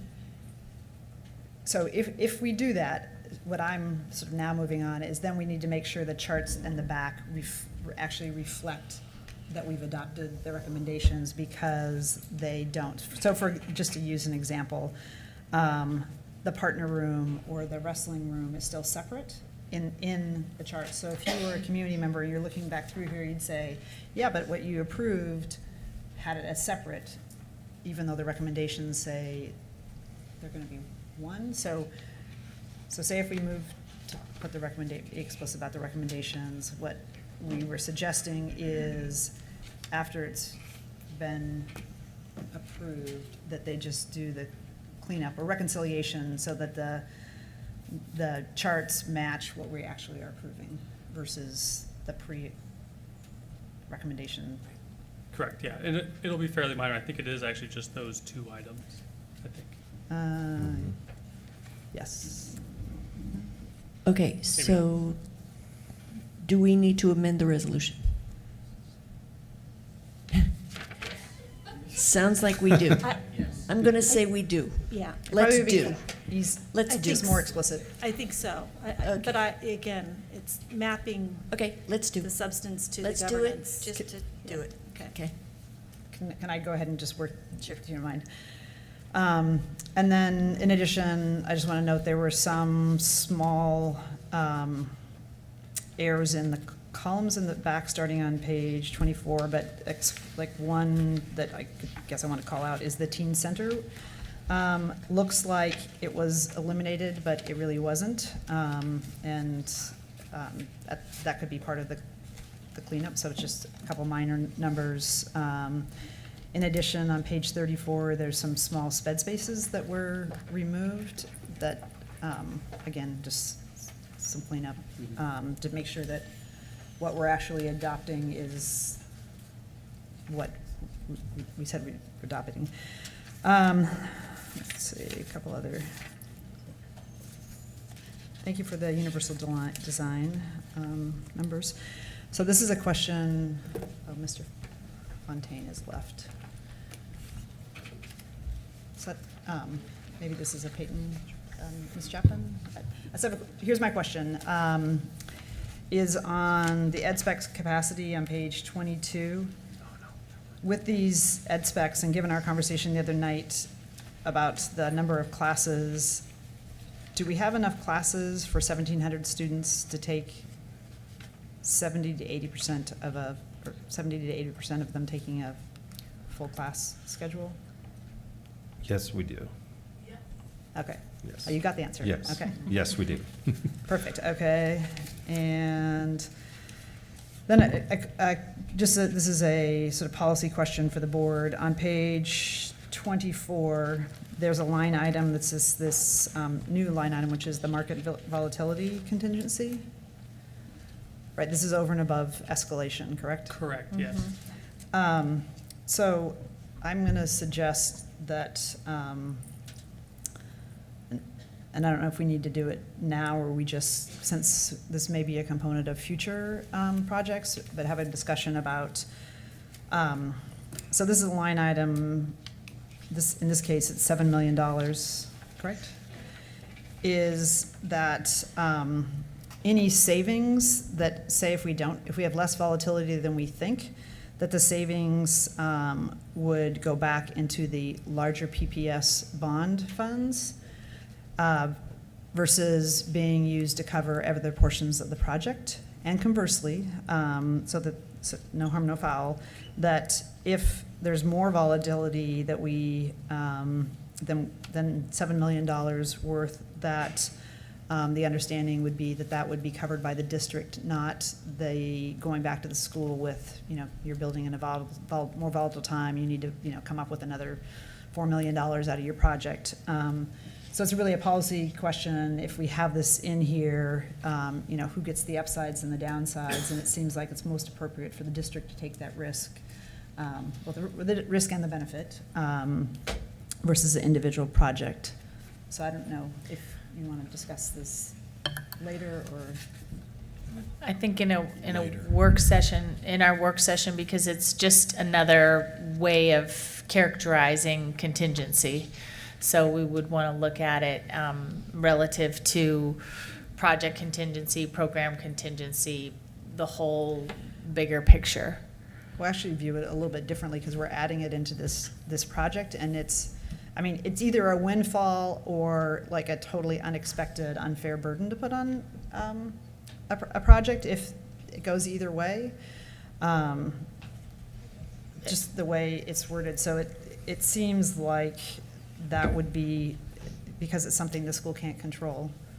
Well, I would take a bigger picture look at this and not the individual project. It's really important that we're looking at managing our bond projects overall as a district. Thank you. yeah, and I think related to that is, you know, we've talked about, we get different dollar numbers sometimes that are based on different things being included. And just to get going forward and maybe going backward as well, some consistent numbers. And we've started along that route, but in my mind, that market volatility shouldn't be there should be a baseline estimate. We know stuff happens in construction and in market conditions and so on. But you've already got contingency that's supposed to cover that. Mm-hmm. And sometimes that contingency is accurate or is enough to cover things. But it's a best guess and a sort of a best practices industry standard kind of a thing. And we know that sometimes things come up in projects working with old schools. And so it's not adequate, but that's just my opinion on this little item, and you know, I think a work Part of a session bigger on that going conversation. forward. Did we have that in Madison, a market volatility contingency? Yes, it is included in Madison. Where that has come from is in the last 6-8 months or however long, cost estimators or professional cost estimators have started adding that in. So we look to them for their expertise, and so if they're going to start marking up individual projects with this, you know, we try to take a conservative approach and say, yes, we're going to reflect the best information we're getting from those estimators. And I appreciated the information that you put out where you added that to the 2012 projects to help my persistent question about how can we compare cost per square foot for the projects that have been delivered and the projects that we're looking at given the change in the climate. So thank you for adding that to the backward look too. Yeah, no problem. Happy to do it. And the other thing that we would, or the customers estimators would explain market volatility a little bit different than pure escalation. Really what that is reflective of the lack of competition and availability in the trades. So a lot of times when we go out to bid, especially if we do a CMGC project, we bid on the individual trades. And we'd like to get good coverage, 4, 5, 6 bids for each scope of work. We might be getting 1 or 2, and we've had projects we've had 0. So that's trying to provide a number, a risk management number to that high volatility of, will you get 5? Will you get 1? Will you get 0? Yeah, I'm trying to figure out, I understand escalation versus variance, but not the difference between contingency and market volatility. Don't need an explanation now, but I just, it just seems like we're talking, we've got that maybe our the best practice contingency is too low, and so we should just increase that. Mm-hmm. So then, and then my last just question is on page 34, and I think this has been answered, but just want to for the record, raise it. It's the special education classrooms. And we heard a lot about the space in Franklin and the sort of the tightness of students and staff being able to get around, and just want to confirm that the life skills, low intensity classrooms, you've increased the size of these based on the special education staff feedback? That is correct, yes. So we've modified them to adjust for what we heard in Franklin. Yes. That's all. Just another small item. Could you talk, just for everyone's benefit, a little bit about what we mean by inclusive restrooms or gender neutral restrooms or options or changing rooms?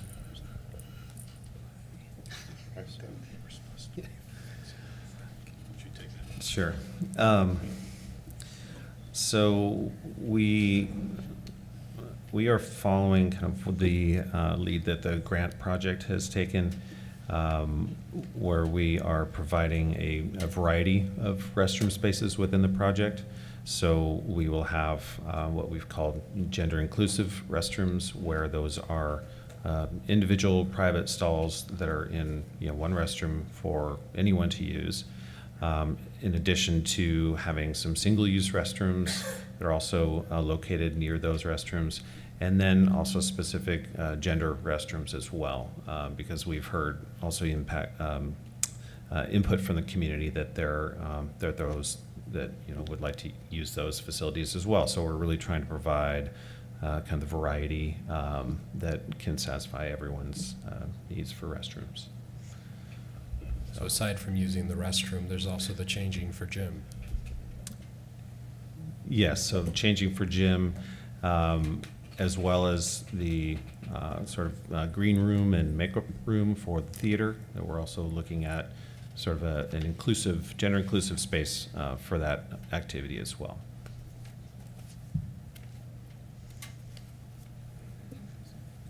Could you repeat your answer about the SPED classroom? Director Brown couldn't hear it over the... Sure. So based on input that we've received from district SPED staff, that the classroom size that's in the ed spec, which is at 600 square feet for the low intensity classroom for life skills, is just not quite big enough really for it to function very well. And so what we've done based on that input is that we've increased the size of those classrooms to equal the same size as our general classrooms, around 930 square feet. Why don't you text her now to make sure she... Okay. And if I could, I would like to make just one little emotional plea for the theater fly.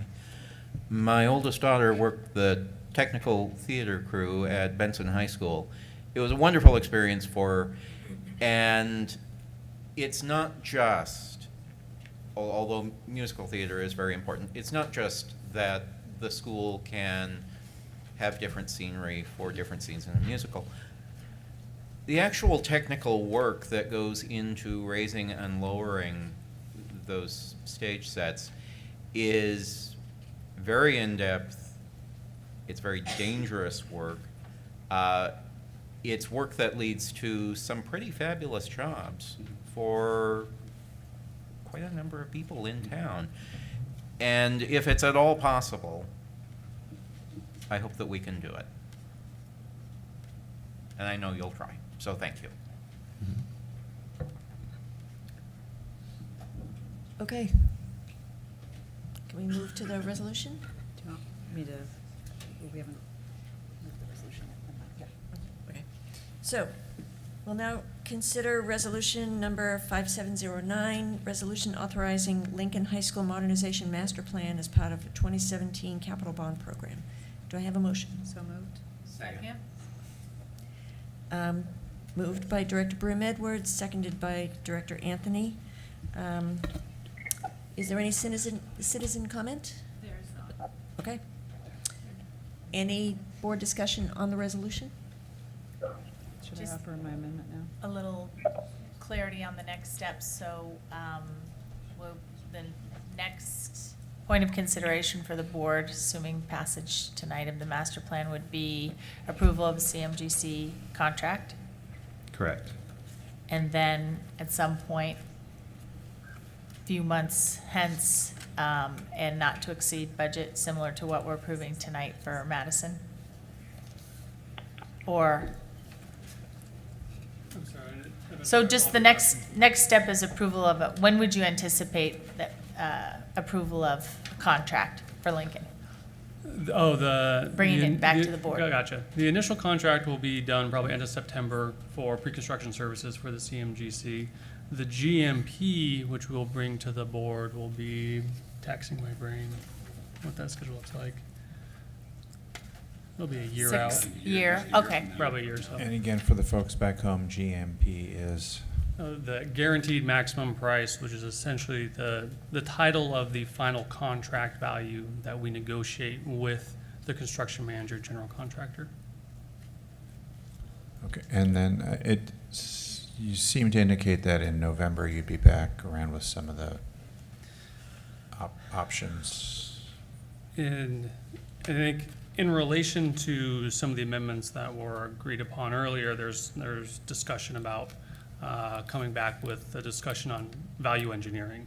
So I think it would make sense for us to come back sooner than later with both Madison and Lincoln value engineering options, especially if there are some alternates that we don't want to carry much further into the design past November. But we'll have some internal discussions to figure out what exactly that looks like and when the best time to come back is.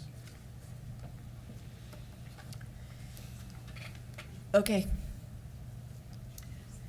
I'd also recommend that one of the directors, perhaps it can be Director Brim-Edwards, as part of her amendment, but as drafted, the resolution doesn't actually approve the master plan.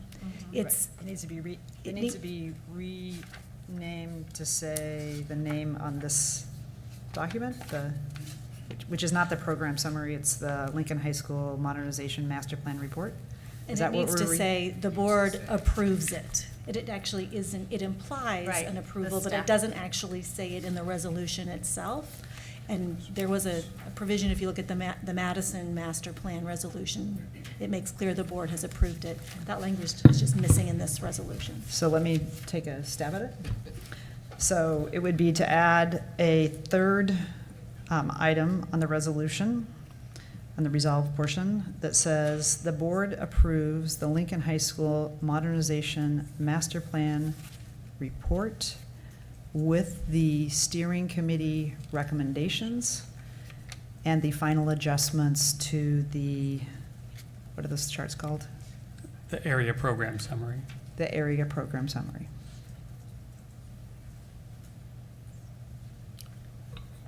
Second. Okay, can you read that back, please? The board approves the Lincoln High School Modernization Master Plan Report with the steering committee recommendations and the final adjustments to the area program summary.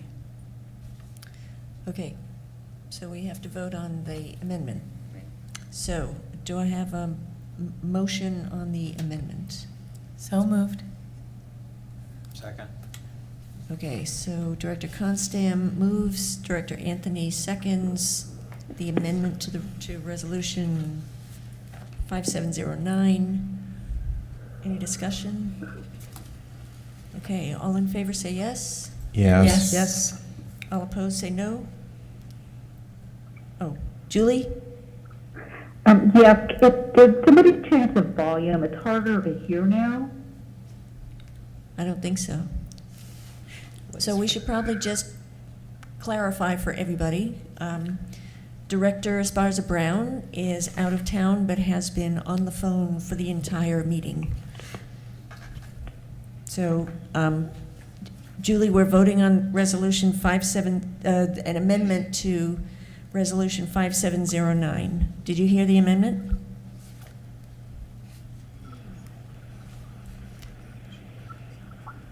I'm sorry, what was that? Okay, we're now voting on an amendment to resolution. Yes. Okay, did you hear the amendment? I did. Okay. So, yes. Okay. All right, so the amendment passes 7-0 with student representative voting? Yes. Okay, so now vote on the underlying resolution. Resolution number 5709. Have we had that motion yet? Yes. Okay, we've already moved. Okay, any discussion on the amended resolution? Please, God, no? I'm only going to recognize that this has been an 8-year project for the Lincoln community, and that a lot of people have a lot invested in this, and it's going to be a great thing for the Cardinals. Okay. And a great thing for our city to have this beautiful high school in the heart of our city. Okay, I am going to say one thing. I would like us to go back to the Design Commission and talk to them about giving us a waiver on some of these design requirements. Can you speak up?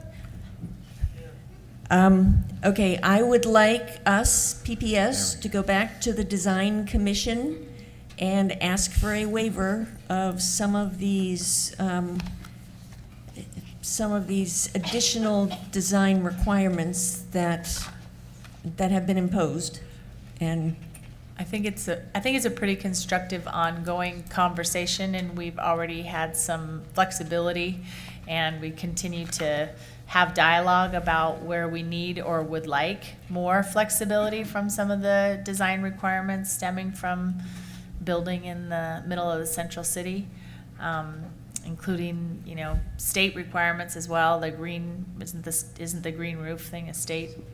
No, the green roof is city, but the PV energy panels or- efficiency, Right. yeah. So continue those constructive ongoing conversations. That with our discussion would need partners. to be with city council. The commission can't actually waive any of Okay. those. even better. Yes. Okay. So do let us know if we can help in any way. 'Cause- Will do. Okay. Yep. Okay. And one final note, that when you look at square footage program, this is on par and not above, not below. Yes, different in some of the details, but on par with all the other high schools that we're building, Yep. Yep. contrary to some reports. Okay. I think this is a good moment. I think my first tour at Lincoln High School about 10 months ago, Principal Chapman took me around, showed me the conditions under which our students are trying to do their best work, and I agree, they deserve a facility that supports their learning. All of our schools do, and so this is just another one of those steps we're taking towards that goal. Thank you. Some of us have been hearing that every day for the last 15 years. Okay, shall we? Okay, so, resolution number 5709. All who approve, say yes? Yes. Yes. Opposed, no? Okay, resolution passes 7-0 with student representative voting? Yes. Okay, all right, thank you. Thank you. Yay.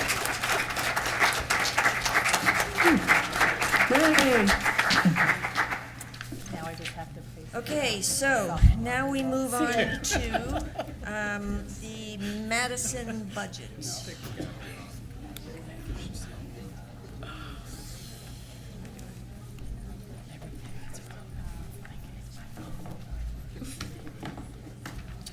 Okay, on May 22nd, the board approved the Madison High School Master Plan. I'd like to ask Mr. Young to provide the report on the master plan budget along with Jesse Steiger. Okay, thank you very much. I, as you just mentioned, have Senior Project Manager Jesse Steiger joining me here. She's going to be running through the PowerPoint presentation fairly quickly, so you have the PowerPoint in your packets along with our resolution and staff report. We're really killing two birds with one stone tonight, getting a final approval or consideration of the master plan budget, but also updating the board on some recent design changes. So, Jesse, take it away. Okay, so we said we'd come back with any major design changes or significant design changes, and also the budget. The first is a new design for the gym. And this happened after we bid or got estimates on the schematic design set, as the contractor came back and he's like, you know what? I think we can do this cheaper if we start from scratch. And the architect kind of drew up a napkin sketch and they priced it, and sure enough, that saved about $2 million. And that kind of inspired the architect to even reinvent it again and come up with a more efficient design. And we priced that again, and now the savings came in at closer to $3 million. So it was just this really fantastic example of why having a contractor on early is great for our projects. I think it challenged the architect to think about it differently, and then they collaboratively came up with a solution that ended up being just a real winner for us. So I'm going to go through that. And then we have a few revisions to the CTE program spaces I want to show you, and then I want to cover the budget. That doesn't look that good on the screen, but if you recall from the previous design, if you traveled through the school heading south, you kind of had to, when you entered the gym building, you kind of had to jog around. There's lots of, dead-end hallways and such. The new design is going to allow you, if you entered north on Glenhaven Park, and you can walk straight through all the way building, down some stairs, down more stairs, and walk straight into the field in a straight line. And the vice principal is super happy about how much time he's going to save giving directions. So if you were on the basement level of the school and entering the gym building, you would now enter into a mezzanine level, and on either side you've got some windows where you can look down into each of the two new gyms. Both the gyms will be on the same level, along with some bathrooms. They're pretty happy about having both of them right on the same level for either big sporting events or just to even teach PE. They think that'll be a lot more efficient. We also think it's going to make security easier. There's a lot fewer empty dead-end spaces in this new gym building, and it'll be easier to monitor. And then the very lowest level of the gym building has all of the support services, locker rooms, team rooms, a wrestling dance room, weight room, and some storage and restrooms. That's a kind of an early sketch of what we think it might look like. It's really now a 2-story structure instead of a 3-story structure, so we've brought it down a lot, so it's obviously gonna help with your utility costs as well. This would be from that third level, or the basement level of the school, which is really the third level of the school. And that mezzanine, you'd be able to kind of look to the left to where the main gym would be, and then to the right is the auxiliary gym. Walk down 2 flights of stairs, and then you'd be out at the fields. There's a couple cross sections here. It gives you a different kind of view. You can see how the 2 gyms are side by side. The structure is very efficient, and then all of the support spaces are on the lower level. And then that bottom sketch kind of shows that idea of being able to walk straight through the school. That on the right-hand side of that sketch is where you would kind of be entering into the theater and the commons, and that you could just kind of keep walking down the new stadium stairs through a hallway and keep going downstairs in a straight line all the way out to the field. So we really think it's going to help also connect the school and make it easier to get around, and just enhance really how it feels and to get around the school. On the exterior, one of the big cost-saving features of this gym design was at that concessions building. We used to have a large set of restrooms that only served the stadium, but with this new design, we were able to pull those restroom facilities into the building and make them work for both building use and stadium use. And we've devised a system of some different doors to kind of lock off different sets of bathrooms at different times. And they're just a short walk away. So that is the basic design of the new gym. Ed spec wise, the new gym facility is pretty much exactly the size as the ed spec. This allowed us to cut out about 8,000 square feet of space we didn't really need or have a program for, and we'd been kind of just filling it with stuff because we could. It came at a savings of about $3 million, which is great. In addition to the savings, this was the most difficult part of the building for us to work on. We had to start it from the very beginning of the schedule, and it was going to end at the very end, and it had the highest level of schedule risk for us.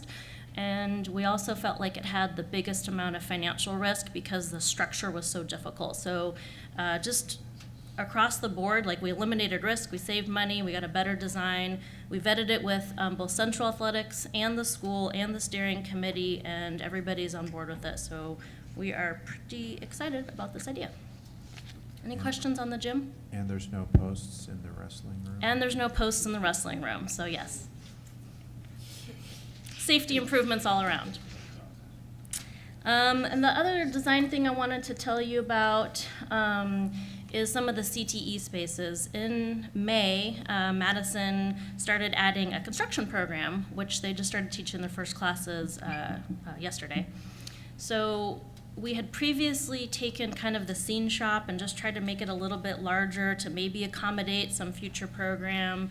And then once we found out it was a real program, we just, looking at the space, it did not seem adequate at all. So we kind of rearranged some of the CTA spaces and captured some circulation space out of the hallway to be able to create a construction lab that's on the west side there. It's kind of that long, skinny space.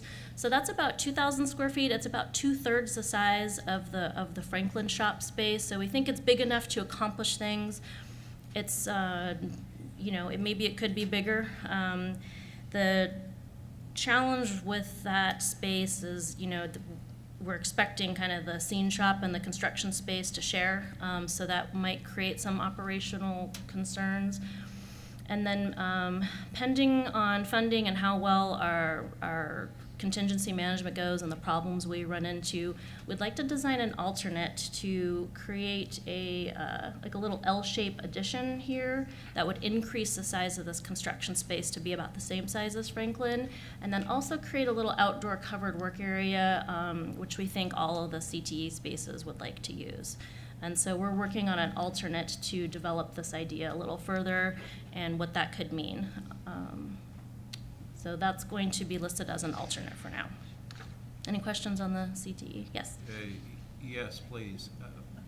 What's access to the outdoors, the street for freight? Large projects going out, Sure. materials coming in. We have a loading dock area right through these doors. So we've got like big double doors, maybe a garage door if we need it, but it goes right through the outside through here into the parking lot. Oh. Okay. On the I'm left. sorry, I'm not quite sure where we are. Sorry, I have a very tiny pointer. It's it goes right to the left here, out the side. Okay. Yeah, it's pretty close. You're right, west. Oh, good. Okay. Thank you. Sure. Great.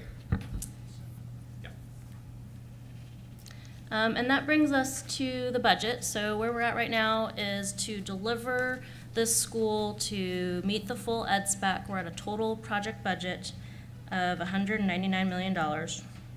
We had the schematic design set estimated by our contractor and our independent cost estimator, and then we went through a process where we reconcile both. They start off with a bunch of differences, and we have to make some clarifications and make sure we're estimating the similar scopes, and we reconciled those to a point where they're less than 6% apart. We only contractually require them to be 10% apart, so we're pretty happy with how close they got. We were still over the budget we wanted, so we took about the rest of the summer to go through a whole value engineering process, and we took about $11 million out of the project without cutting any program. So this is where we really worked well together as an integrated team. We looked at more efficient ways to design and build the exterior facades. We found a lot of cost savings there. We had a lot of questions about the structural work, and we brought in an outside structural engineer to give us some advice and to kind of do a peer review on the structural design. We looked at some other things we didn't take to address your value engineering concerns, like we looked at an alternate roof. We vetted it with maintenance. It's the one they ended up with at Franklin, but they're not too happy with it, and the contractor contacted a supplier who gave us some additional feedback, and they also agreed it wasn't the best roof, so we took it off the list. We're already actively engaging in a value engineering process. We're vetting things with people internally. We've got a 3-page list of items. We can share it with you. It's kind of boring, to be honest, for you, I think. But so we're already doing all of those things, and all of that has gone into the price you see before you. Yes. I have a question with regard to the value engineering process, and this might be more of a Dan question because it goes across the programs, but I do believe that you guys have turned over most, if not all, stones, and it's been a tough process. But when we look at the cost per square foot of the 2012 projects escalated to 2021 prices, why do we still see such a big discrepancy in the cost per square foot? It's over $100. The next closest project, it's still more than $100 a square foot more expensive than those projects would be today. Sure, it's tough to say exactly what goes into cost increases. There's obviously a number of different factors that play in, including escalation, including market volatility, including different design standards, different guidelines. For example, the roof that Jesse mentioned. So the roof that's on Franklin is a cheaper roof that is being proposed for Madison. So that is one component, but there's probably dozens of others that the district continues to learn. As we go through projects, we learn more things, we update our standards. So all of those are components. So to say exactly what each piece is, $20 here or $15 here is really too tough to say. We actually had a conversation with one of our cost estimators the other day where we had some similar questions, and he threw out the note that in some countries, taking project estimates and making them apples to apples is an entire profession. That is all people do all day long. So it's hard to say exactly what it is. We can say some of the factors. It's hard to say exactly what those are. That said, the things that we are focused on is making sure that designs that we have now are efficient and that our costs are representative of the market. So that's why we're doing things like the value engineering, the peer review. We're going to have another contractor come in and take a look at the design and do a constructability review with an emphasis on potential cost savings. So those are all things that we are focusing on to make sure that we have a high level of confidence so that the designs we have now are very efficient designs. So that leads to my next question, which was when we passed the resolution on the Madison master plan, one of the pieces of the resolution was the board directs the superintendent to solicit and provide to the board external comparisons of cost estimates from other school districts in comparisons to other school modernization projects. So we've seen that for Madison with our other modernization projects, both the 2017 group and 2012, but we still really haven't seen it for national comparisons. Where are we with that? Sure, we shared back in July a document with the Bond Accountability Committee where we compared some of our recent projects with projects nationally. So we're happy to share that with the board. We can forward that tomorrow. We have that on hand. We continue to look for other recent relevant projects that we can compare to try and get as close to apples comparison as we can. It's a challenge. There's not a lot of large historic renovation high schools in the area, but we continue to look. Yeah, please pass along anything that has evolved since what was delivered to the BAC, but also just formally to respond to the requirement of the original resolution too. Sure, absolutely. Thanks. And I think we're all familiar that in the Portland metro area, there's been a number of new school campuses that have opened in the last 12 months, including just in the last week.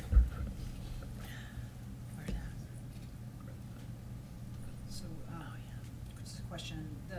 When we last looked at numbers, the top number was 195, correct? No. It wasn't 200. What was the last Oh, range and that we had? when we were here on May 22nd for the master plan, yeah, there's actually two ranges that were put in there, so a bit of a typo. But the staff report had the top end of the range of 200 million. The resolution had the top end of the range of 196 million. Okay. So you could be correct either way. So I'm just curious because it sounds like you have achieved some cost savings, which is great, and some efficiencies, but if the number's still gone up, did other items go up, which offset your savings? So if, say 200 was the high number from May, and then through some of the design that you've done, we now have some cost savings, but the number is still the same if it was 200 Yeah, I think the million, short or- answer, and I'll let you jump in, Jesse, is normally for a master plan, we don't do a range, but in this particular case, the cost estimate got in from the contractor literally came in on May 21st, so the day before we were coming to the board, and we hadn't had time to vet those costs yet. So that's why we gave a range, and the range wasn't the number that came in, it was a target of where we wanted to get to. So when Jesse talks about coming down $11 million, that's just of the hard cost, total project cost. Maybe it's more like $14-15 million from where we were on May 22nd with the data we had at that time. So the goal was to get down below 200 million. We got right down to that, or even further, but we got basically right down to that. Does that answer your question? It does, because I thought in May, it seemed more like this was the range versus the target we're aiming to, but it answers my question, yes. And then I have another question, and this is based on the document from August 15th that you shared with the board that was the Madison and Lincoln project costs analysis.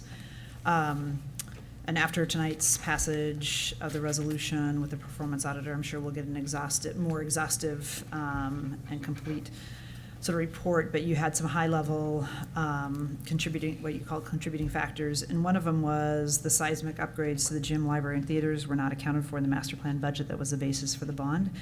So I just want to make sure that I understand what we're approving, because that was 15 of the 50-something delta of difference.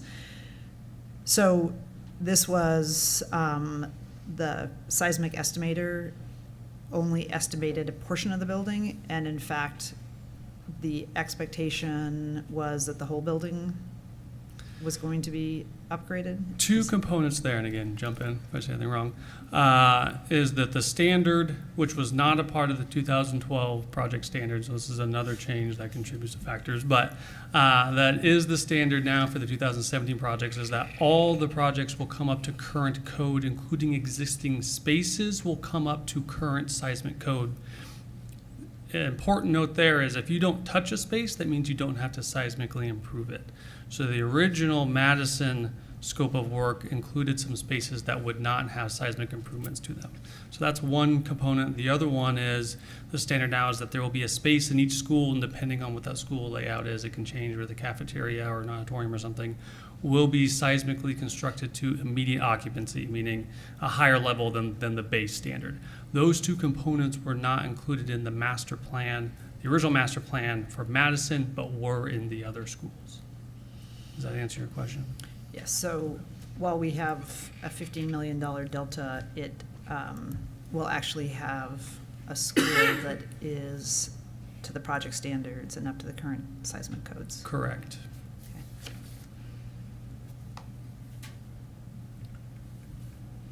Okay. So, board will now vote on Resolution 5710. All in favor, please say yes. Yes. Didn't we? We didn't have a motion?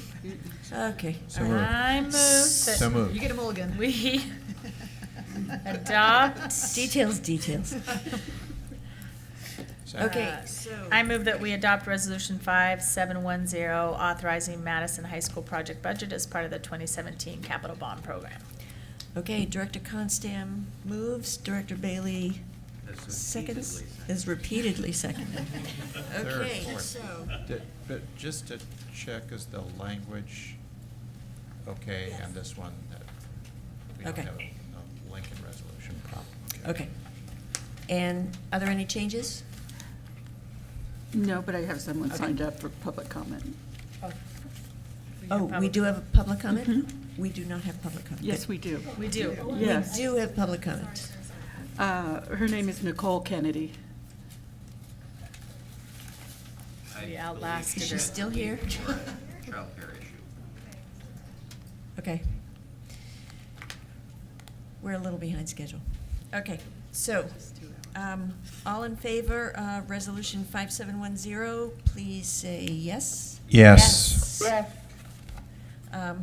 All opposed, say no. Resolution passes 7-0 with the student representative voting. Yes. Thank you. Okay.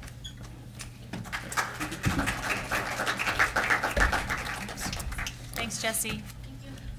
Okay, so next item, consideration of step 3 complaint number 2018-03. Since the complaint involves a student, we are prohibited from discussing the details or substance of the complaint in public. So we held an executive session on this issue prior to the board meeting, where we heard from the parents and we engaged in a pretty thorough discussion with staff about the resolution of the appeal and all of the components of the situation. We are now, during an executive session, we are prohibited from taking a vote, so we're now doing that during the regular board meeting. So, the board will now consider resolution number 5711, resolution to uphold the superintendent's decision on a step 2 appeal, complaint number 2018-03. Do I have a motion? Second. Okay, Director Rosen moves, Director Anthony seconds. Is there any additional board discussion on this resolution? Yes. I'm going to vote yes to uphold the decision and would ask staff to offer expedited services, considering the long time lag, a really student-centered response that. To clarify, Director Bailey, do you mean as expedited as possible of process and assessment? Yes, so there's a legal timeline. Let's not let that rule us in this. Let's see if we can get on it. Not the maximum, but not the minimum. As minimal as possible. Any further discussion? Okay.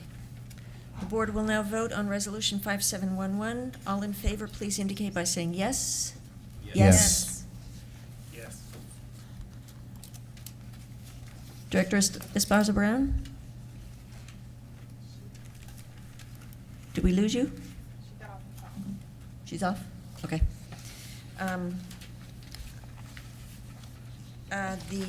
All opposed say no? Okay, resolution passes 6-0 with student representative voting. Oh, no, sorry. Okay. All right. Business agenda.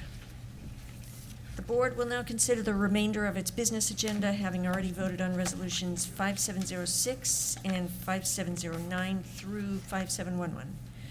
Ms. Houston, are there any changes to the business agenda? No. Do I have a motion and a second to adopt the business agenda? So moved. Second?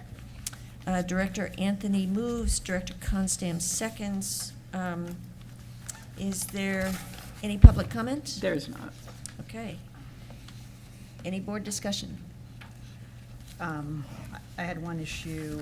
There is a contract for Playworks in here that is a direct negotiation contract, and I requested, I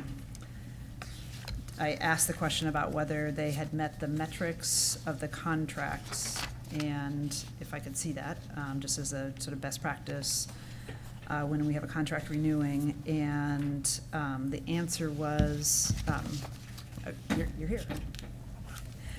the answer was, just, that So- not for this year, but going Right. forward. So the metrics, in the way the contract was last year, we would have to go to every school because every school had their own design about what they were doing, and that isn't something that, at least we don't know if they did a summary. But what we can tell you is this year, we will do that on all our contracts. We will identify what are the outcomes and the metrics, and then we'll have a report that we can share. Great, I appreciate that, just in terms of discipline around our contracting process. Is that, and this can be a future question, maybe I'll save, is what our general practice, whether that was an outlier that we didn't have reports coming back, or like just this specific contract, or it's a more common practice, but it's probably an Emily Courtney's question. It might surprise you that we don't have evidence of robust program evaluation for all historical contracts in PPS. So I'm glad we to will hear, going I'm glad to hear forward. that going forward, we will. So I'll save my question for our purchasing lead. One other comment is we're voting on approving a field trip. We should not have to vote to approve field trips. So we need I believe, a policy change. So staff is bringing forward to the policy subcommittee a proposed change to work its way through. Excellent. On field trips, like but don't we need also? Oh, the white- out of state, I'm sorry, out of Didn't state. the white Sorry, out-of-state field trips. There are other field trip policies that need changes to as be well. changes? Yes. Okay. Okay. Any further discussion? Okay, board will now vote on the business agenda. All in favor, please indicate by saying yes. Yes. Yes. All opposed, say no. Any abstentions? Student representative? Yes. Okay, business agenda passes by a vote of 6-0 with the student representative voting yes. Okay, we're almost done. Which included a trip to Texas for students. Okay. Are there any committee or conference reports?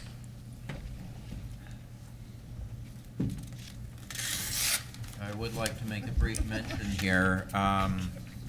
Portland Public Schools and its children had some very bad news this last week. The Creston Dental Clinic, which has been serving our children for free for about 40 years, their board voted to dissolve effective the end of October. They are making Herculean efforts to connect their patients with services going forward, but this really is a bad blow. At a future meeting, I'm going to introduce a resolution thanking them for all of their service. But in the meantime, I would mention also, we are working very hard to start a new dental clinic for our students at Benson High School. So that will be forthcoming. Okay. Thank you. Any other reports? Student representative? Yes, I'd just like to mention that I'm very excited to be meeting with the District Student Council in the next couple of weeks. We're going to start our meetings up for this school year and start working on how we can be more involved in the district, and as well as planning our 2 leadership summits this year. And we're going to start working on that and get those planned. So looking forward to holding those, as well as obtaining some more information going forward. Okay. If I could just offer my condolences on behalf of PPS to the family of SRO Grant Shimahara, who we passed away this past weekend, I apologize. Worked closely with the Wilson High School staff and students there. So our condolences again to SRO Grant Shimahara. Thank you. Okay, any other business?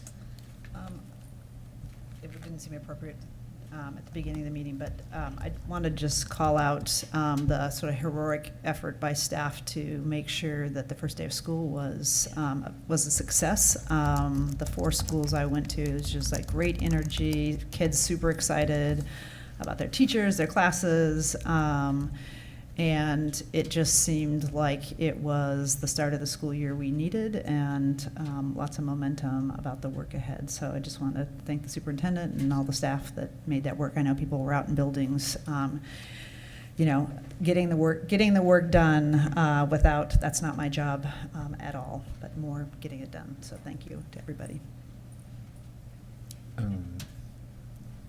And from what I understand, we have a positive resolution to walk to math at Access at Vestal. Nice. So that's a big thank you to staff for working on that, and a big thank you to the Vestal community, because everything I've heard from Access families there is how welcome they feel. So a big thank you. Well, thank you to our principals, Assistant Soup Oscar Gilson, for working through a solution that helps resolve the issue. Thank you. And if I can just, I mean, I'm not sure anybody really recognizes how much work has gone into reopening the 2 middle schools. I know I had no idea how much work was involved when I voted for that. And that was even apart from all of the construction that happened. So it's really been an extraordinary effort. And thank you to everybody. And let's hope you can take a nap over the weekend. Hear, hear. Okay. But not till the weekend. Yes, yes, not till the weekend. And it's only 10:30. So, okay.